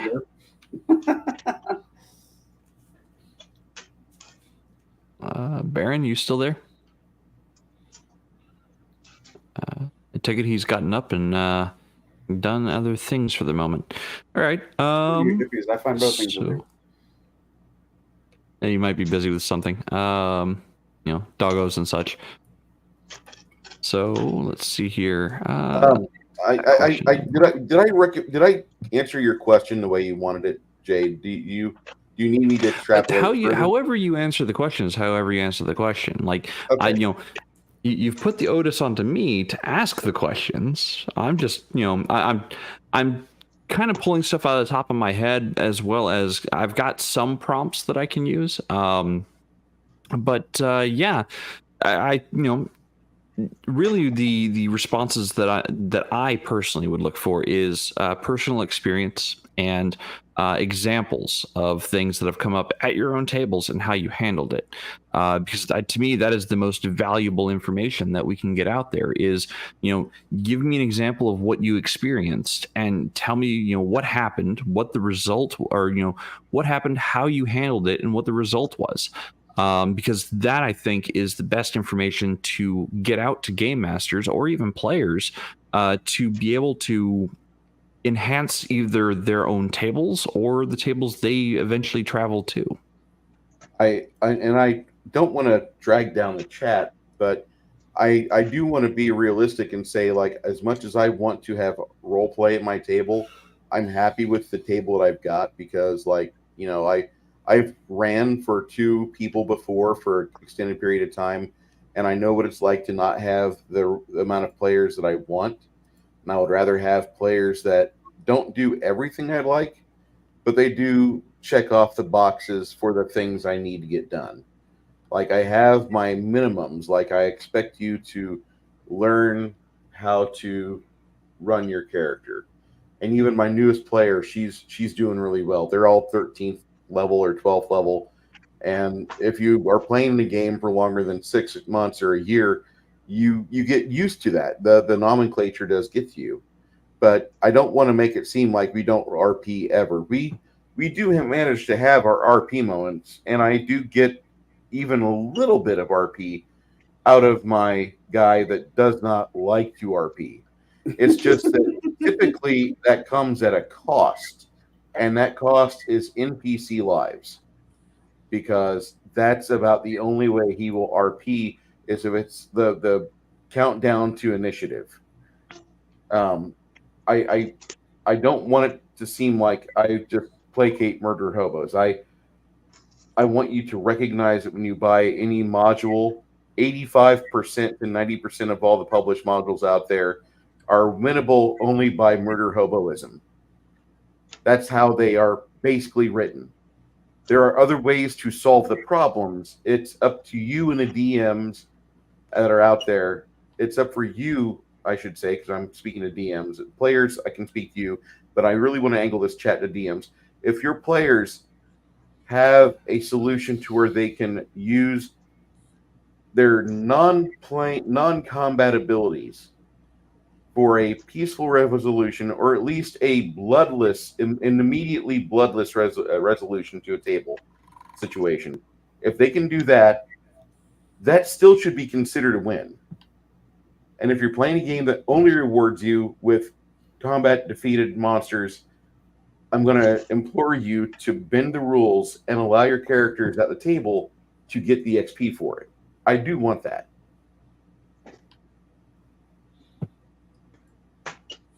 Yeah, I agree with that statement wholeheartedly. If my players find a solution to a problem that I hadn't even conceived as possible, like the big bad guy, he's doing his thing because in his mind he thinks he is the hero and he has to do this thing because he feels like he is saving everyone. And then the players go, "Hey, we know what you're doing. We're not saying you're wrong. We're just saying you're going about it wrong. And if you went about it this way, you would have better outcome, and we wouldn't have to throw you in jail or kill you." When players do that to me, I'm like, wow, okay. So not only have you circumnavigated the entire encounter with this bad guy, you've done so in a way that was bloodless. You did so in a very impressive way. And you know what? I'm going to reward you for that. And speaking of rewards, when players have like certain amounts of knowledge about a situation or a thing, like they've already kind of guessed like 3 steps ahead in, like, let's say a mystery or something. But they're like, hey, I, the player, know this information. I know who did it with what weapon and why they did it. I've already figured that out. But my character doesn't have all of the clues in front of him. So I, the player, am not going to use that data because my character hasn't come across it yet. Like I heard them talking about it. And, so I know, I, the player, know that they were talking about it, so I know it. My character doesn't.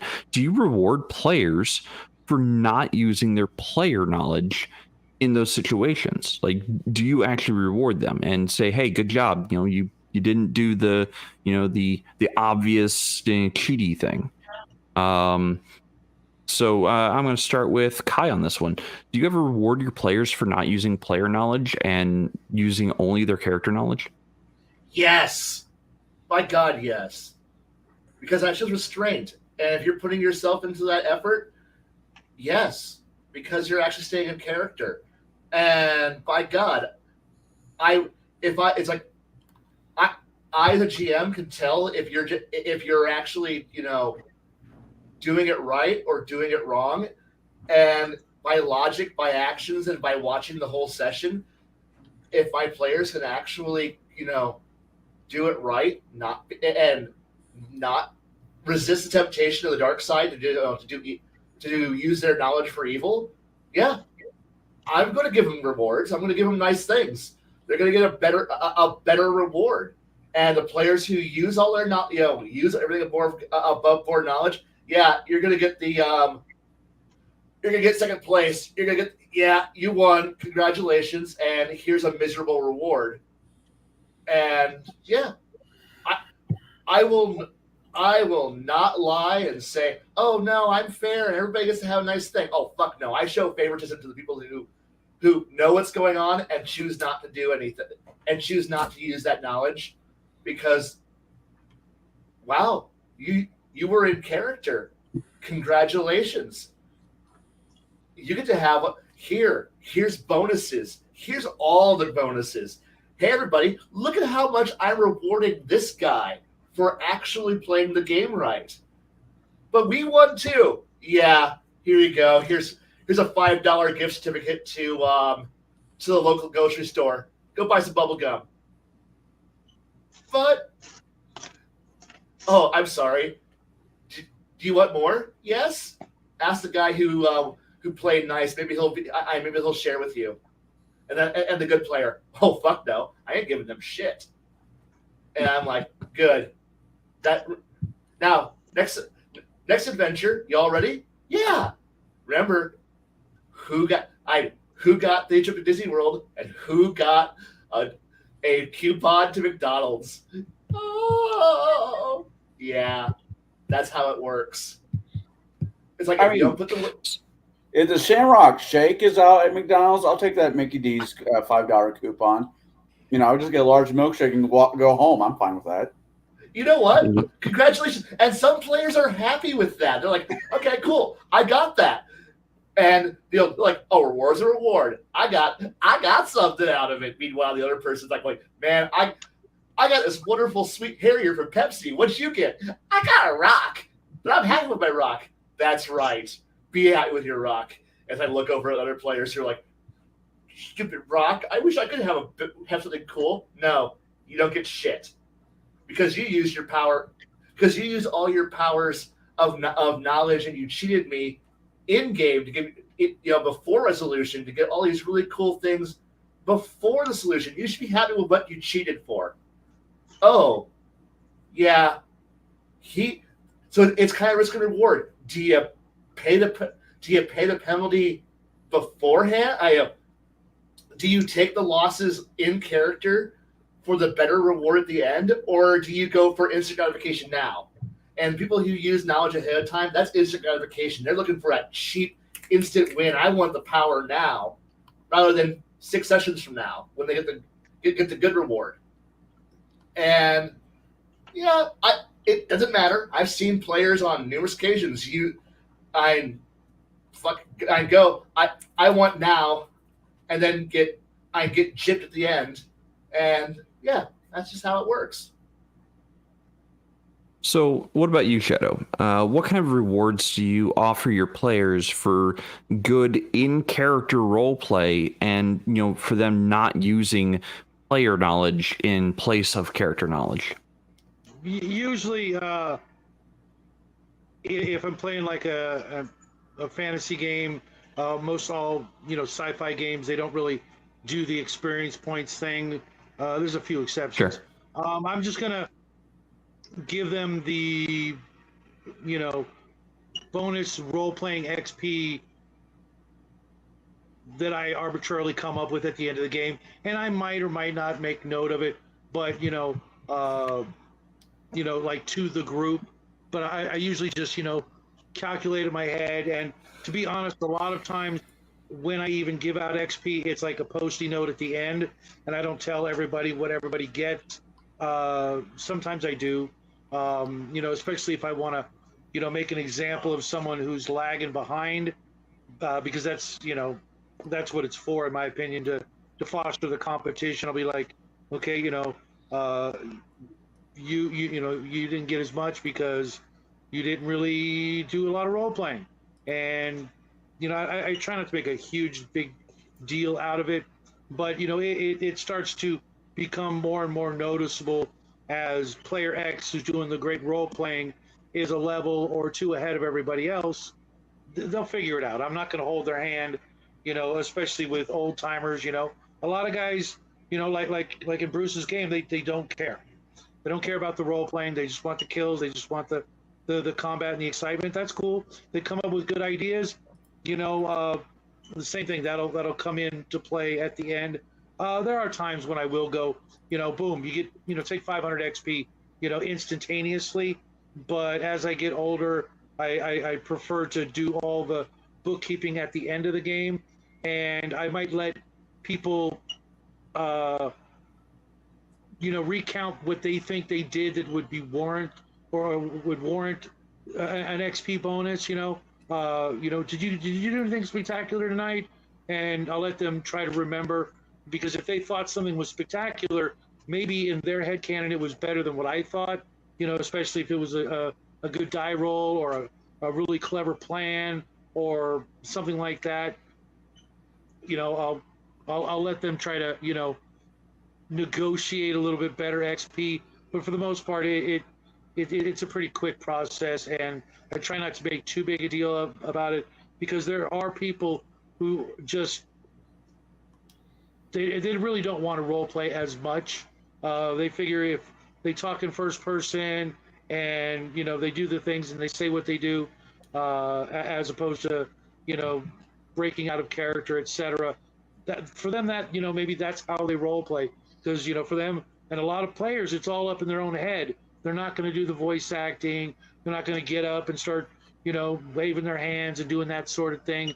For some people, it's still, even today, a little embarrassing for some folks, and I'm not going to ruin it for them and maybe get them to think that they're in the wrong group, because maybe there's two guys that are really good at it, and they're just plugging along, doing what they think is best. I'd rather them stick around and learn from better players and go, oh, well, he's getting XP for doing stuff like that. I think maybe I could do that, and try to encourage them that way. And then when they finally do break out of their shell, then I'll probably give them a little bit more XP than they deserve, to kind of show them this is how it works. You do the right things, you get paid, you get the rewards.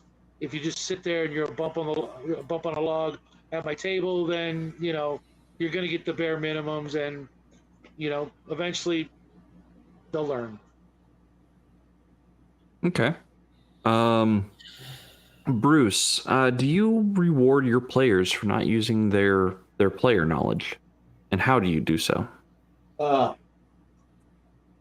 I typically will kind of take stock of the situation. I recognize that my players want to play. They want to play, and each one of them is a little different on the scale of do we RP, or can I just fucking jam out to music while I wait for you to finish the speech so I can roll for initiative?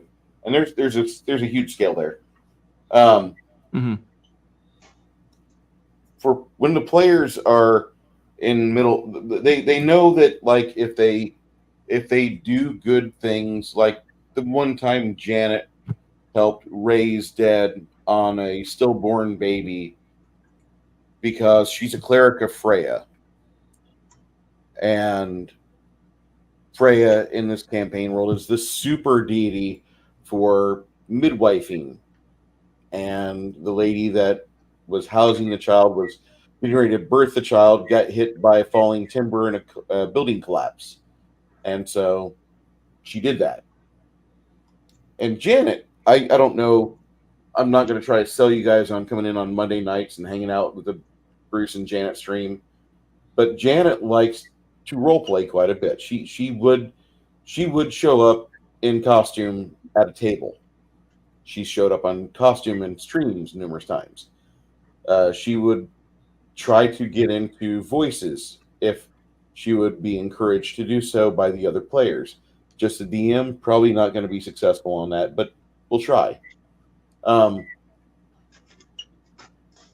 But I can say that with all certainty that Janet started to cry after she helped raise the child.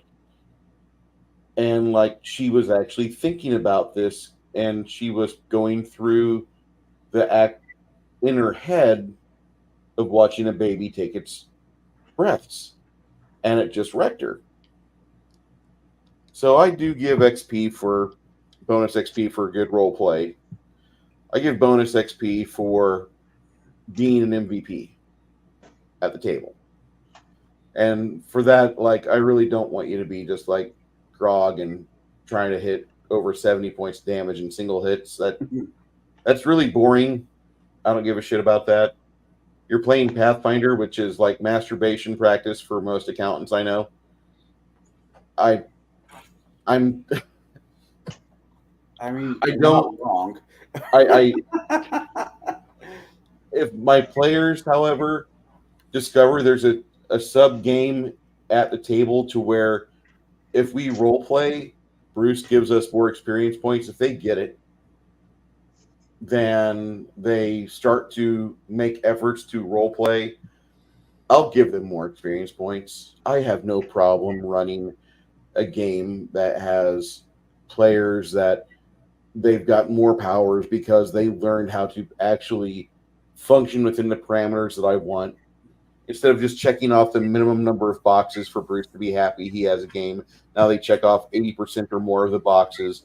That would be great. I would love that, but I'm not there yet, and I'm working on my players. I'm friends with Greg outside of game, and we're pretty cool, except for the fact that he doesn't role play. It's fine. Crafting Gamer, say again. He'll get there someday. Maybe. I hope. Yield Geek, Crafting Gamer, Janet and I are just like really super good friends, and we're on each other's streams a lot, and we talk to each other daily. But she talks to my wife too, so I'm pretty okay with that. My life isn't bad. I've got a really good friend that my wife has a schedule that she's at work right now. She'll be home at midnight after I'm asleep. But Janet, if there's something going on, if Janet feels like there's something that needs to get to the wife, she'll tell the wife what's going on. No! Hey, that's fine. As long as the wife That's a good friendship there. It's a different friendship. She's also in a different state, which makes me really happy and sad at the same time too, because she'd be that person that she'd be right here with me at this table painting, because that's one thing Janet wants to start doing is getting miniatures. Oh God, she is hooked. And then my wife does miniatures at her desk.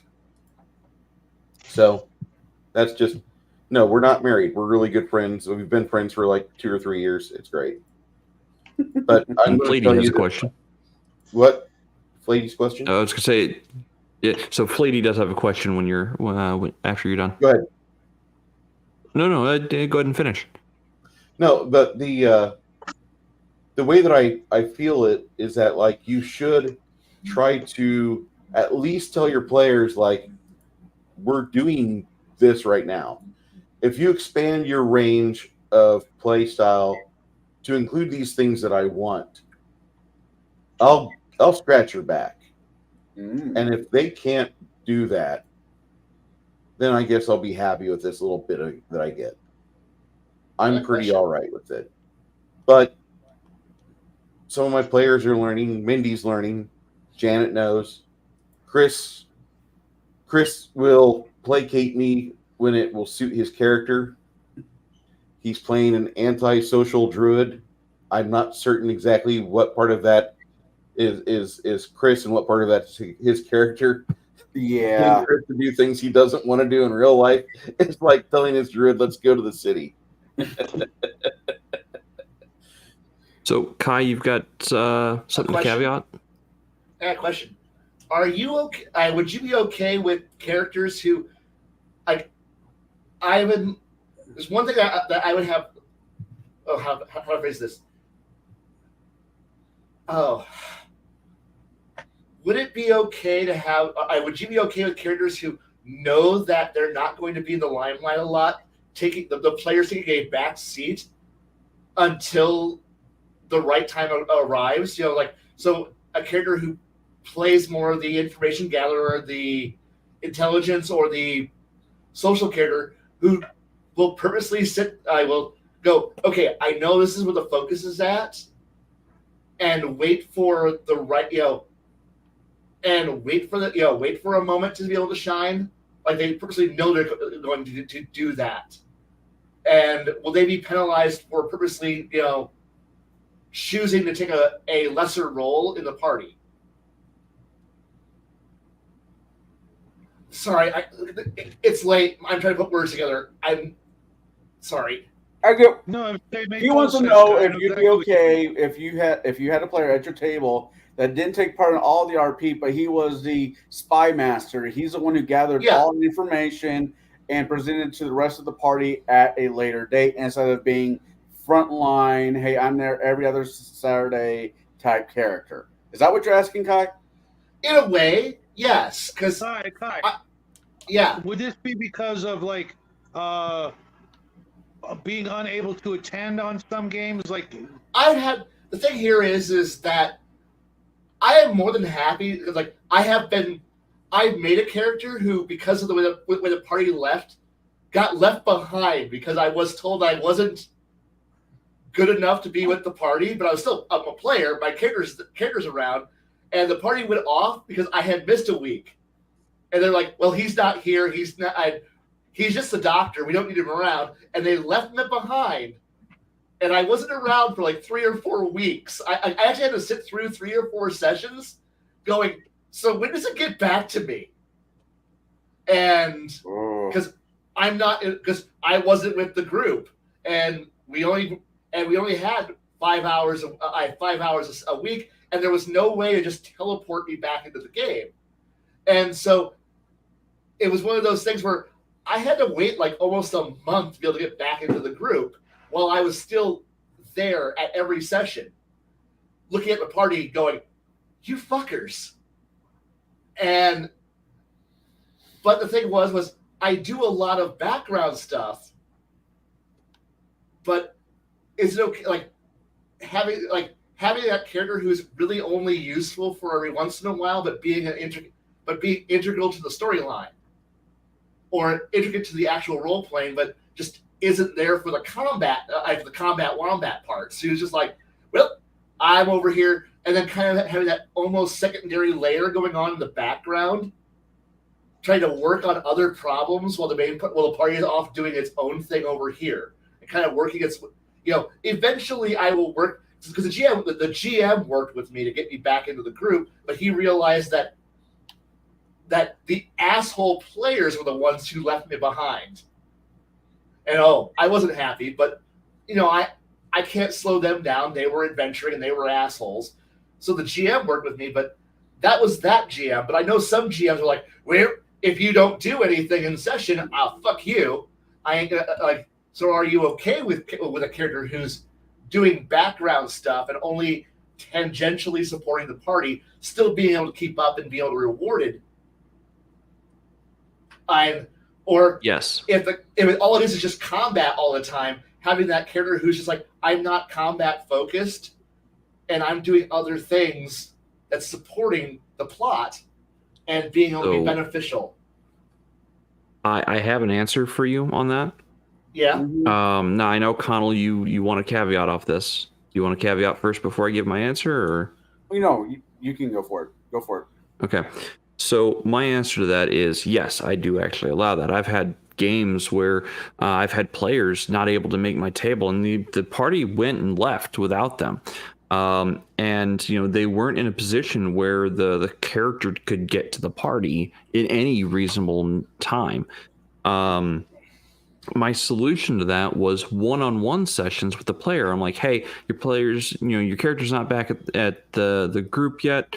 Do you want to have a one-on-one with me when you have time, and we'll hash out what your character does? It's like, yeah, sure, that's fine. And we did that for I think it was like 5-6 weeks. He had to be away from the table because he had other things to do, other responsibilities. He eventually did come back, and the group did pick him back up, and he was 3 levels higher than the rest of the group was. And they couldn't understand that. I was like, well, he wasn't in that battle. He wasn't in this battle. I'm like, no, and you're right, he wasn't. And here's what he was doing instead.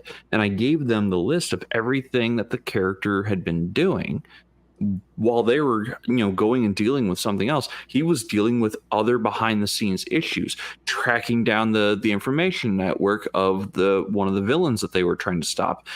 He was working, the back routes or the back channels of all of the city's underground network, trying to undermine one of the 3 big bads that they had to contend with. It just so happened that he had to get into fights with whole guilds almost by himself. And the way the player navigated those things, I'm like, yeah, you know what? You get this experience for doing that, and if that levels you, that levels you. Awesome. Go get training. Go get what you need to do. Level up your gear, and like I said, when the players had him rejoin, he was 3 levels higher than them, and they were just like, I don't understand how that's possible. And then I explained it. They're like, can I have one-on-one sessions with you? I'm like, no, because you guys, had left him behind to go do, go take care of this minor thing that was just a tangent item. It wasn't even the main, my main source of hook. Like, that was a tangent hook that you decided to make all on your own, which is fine. And so yeah, I absolutely believe that characters can take a back seat, from the main group for a little while, but the point is to get them back into the group and reintegrate the whole party back together again. Now, Connell, you had something to add on that. Yeah, kind of more or less you said what I was going to say. I have a person who wants to play, but he's a doctor, and he's always on call. It's just just part of the deal. And he's like, I'm playing 5th edition. He's like, is there any way I can play, and when I can show up, I'll show up? And I'm like, yeah, we can make this work. And he's like, what can I be? I'm like, you want to play? He's like, yes. I'm like, how about do rogue for a few levels, and we'll make you a spy master. And one-on-one, I'll have one-on-one sessions with him, like you said, and we will just play spy game. I mean, that's just what it breaks up to. When he's at the table, he will give a pinpoint discussion of what he knows what he's found out, and gives the rest of the players. Does he see combat? Fairly rarely, but he's the one who keeps the party. He is Oracle, if you're going to use a DC reference. He is whatever. He is Spider, whatever. He is the spy master. He's the one who keeps them informed of what's going on. So yes, I allow it. It's got to be it's a case by case scenario, of course. Of course.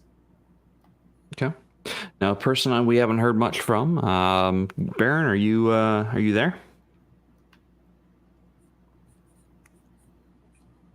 I'm going to assume not. All right. Well, Shadow wants to say something. Yeah, Shadow, you got something to add to this? You are muted, sir. He's smoking. He's got his hand is up to hold a cigarette.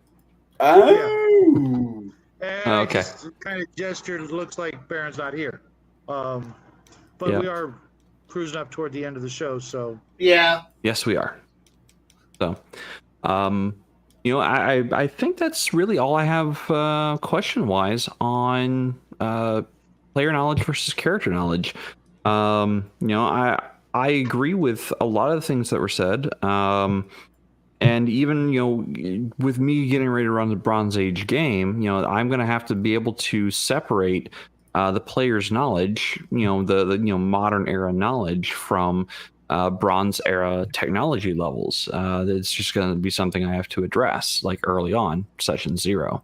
I might have to remind them, throughout the game, like, hey, ballistas don't exist in this time period because you don't have the iron or steel to be able to make them, or whatever the case might be. So I think it was a fairly good discussion. So Bruce, anything you'd like to add on to this before we close the night? I do want to encourage you guys at your tables to play to the level of immersion that is most comfortable for you. And as much as we do, hi Shauner, as much as we do endeavor to eventually have full thespian range character role play at our table, most of us are just kind of happy with the fact we get to play. And I really think that there's expectations of what we do want, and I'm over here with the Monty Python assault on this strange castle, and I think I'm kind of happy with what we've got. It's a cruel world, and you get the table that you farm for, and that's the thing. I looked for players that were into tactical play first, and that's why I've got the players I do.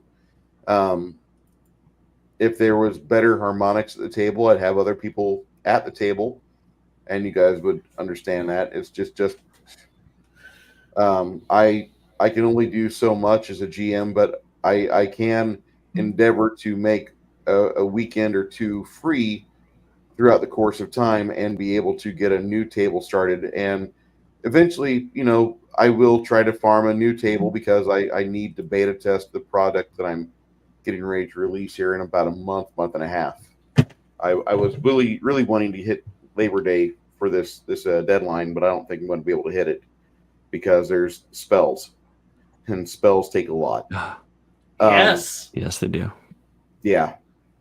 I want to say, for those of you that are waiting for this, I appreciate your patience. I'm sorry it's taking so long, but we will be in contact for beta testing here very shortly.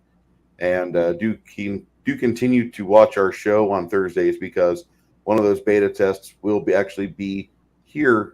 These guys will hit it first, and then I'll have a table erupt with some ideas, because I actually want to do single class testing with 4 or 5 people, and do like a party of clerics, a party of fighters, a party of arcane types. I think that would be a different way to play test, and just to see balance in action. Party of And I think Paladins? clerics. Stop your heresy there, Shadow. Yes, the please. cleric class is the route into paladin. It's not something you start with. I think maybe in the future I might add ranger to the list of classes available from the get-go, but for right now, martial, divine, arcane, skilled, and bard are the 5 classes I'm going to have, and everything comes off of those 5. Just all depends on what it is. Like, if you're going to go for the paladin, you want to start off as a cleric or a divine, graduate to cleric, then go to paladin, because I just, the more I read the appendix in, I don't see why a paladin would be a 16-year-old person unable to contain their hormones, and you're entrusted with the responsibilities of a paladin, I don't see it. I see a paladin being an evolution. I was about to say, have you met Jack? He has no hormones. Though he does. He does. And it's you get those kids that are different. Yeah, once in a generation you'll have a Joan of Arc, but that's not something that's immediately available. And so I think having it to where you have to graduate, at least be a 6th level character before you go into something like Ranger, Barbarian, Fighter, Wizard. But the thing is that your previous levels do add into that. So you're at least getting the abilities from that. You're just not called per se a paladin. You're a paladin now. Whereas you weren't always a paladin. You weren't always a cleric. You were divine touched. But that's just how that works. I like the idea of subclasses. I like the idea of primary classes. And I think that'll work a lot better for the system that I'm running, because I kind of want to drop it back to basics and then have the players decide where they go with their characters.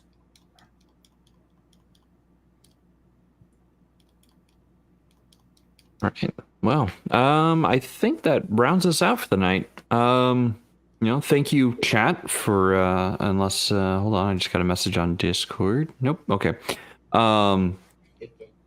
So yeah, thank you, chat, for spending your evening with us. We really appreciate it. And you can catch us next week on TableBreakers, where we will be talking about a new topic. The topic, I believe, is critical hits. Am I correct in that? I believe so. Okay, critical hits and how to make them more interesting. Yeah, I think that's about it from us tonight. Have a good night, everyone.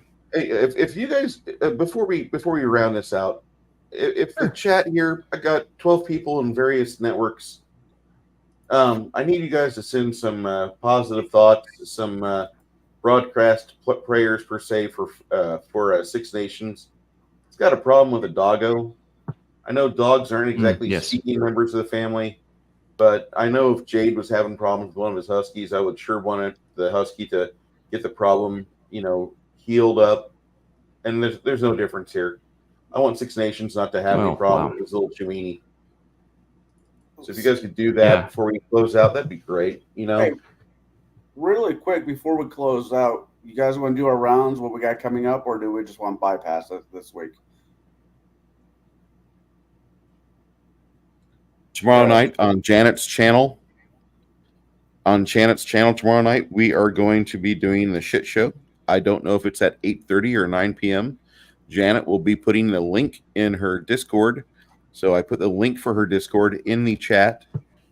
Let me do that one more time. Swing by her Discord, and we should be broadcasting. I know it's going to step on the rando stream. I love Max. He's a good guy. John's got some good things going on with Legion of Myth, but I'm trying to pimp out some things in my own side here. Come visit us at the shit show when you're done there. We don't make, as much as it's enjoyable to make fun of retards in the RPG industry or people that you absolutely share no opinions with whatsoever. Janet's stream is a little more serious, and at the same time we try to keep it pretty light. There's a lot of weight there, but go ahead and check us out. And that's Friday night. Saturday, this channel, we have our game stream. You'll see Connell and maybe Shadow and Kyle show up in the chat. I'm not certain about that, but I mean, it's a Saturday. I really don't expect a lot of people to show, but if you guys do, that's great. I look forward to killing my players. I mean, having an enjoyable game. Sunday. Me, Shadow, Bo, Mark, and I think Omenouts back in the area. We'll be talking about going to detention back in the 80s. There's a jock, there's a stoner, there's a prep, high school clickbait. We'll be talking about the 1980s Breakfast Club that was based in a small town in fuck off Cornfield, Illinois. Anybody else want to pimp anything out? I got crap tons of stuff Whoa. I don't exist until next Thursday. Kai, you think that? All right, guys. Everybody take care. Tell Kai to enjoy himself on vacation. And I'll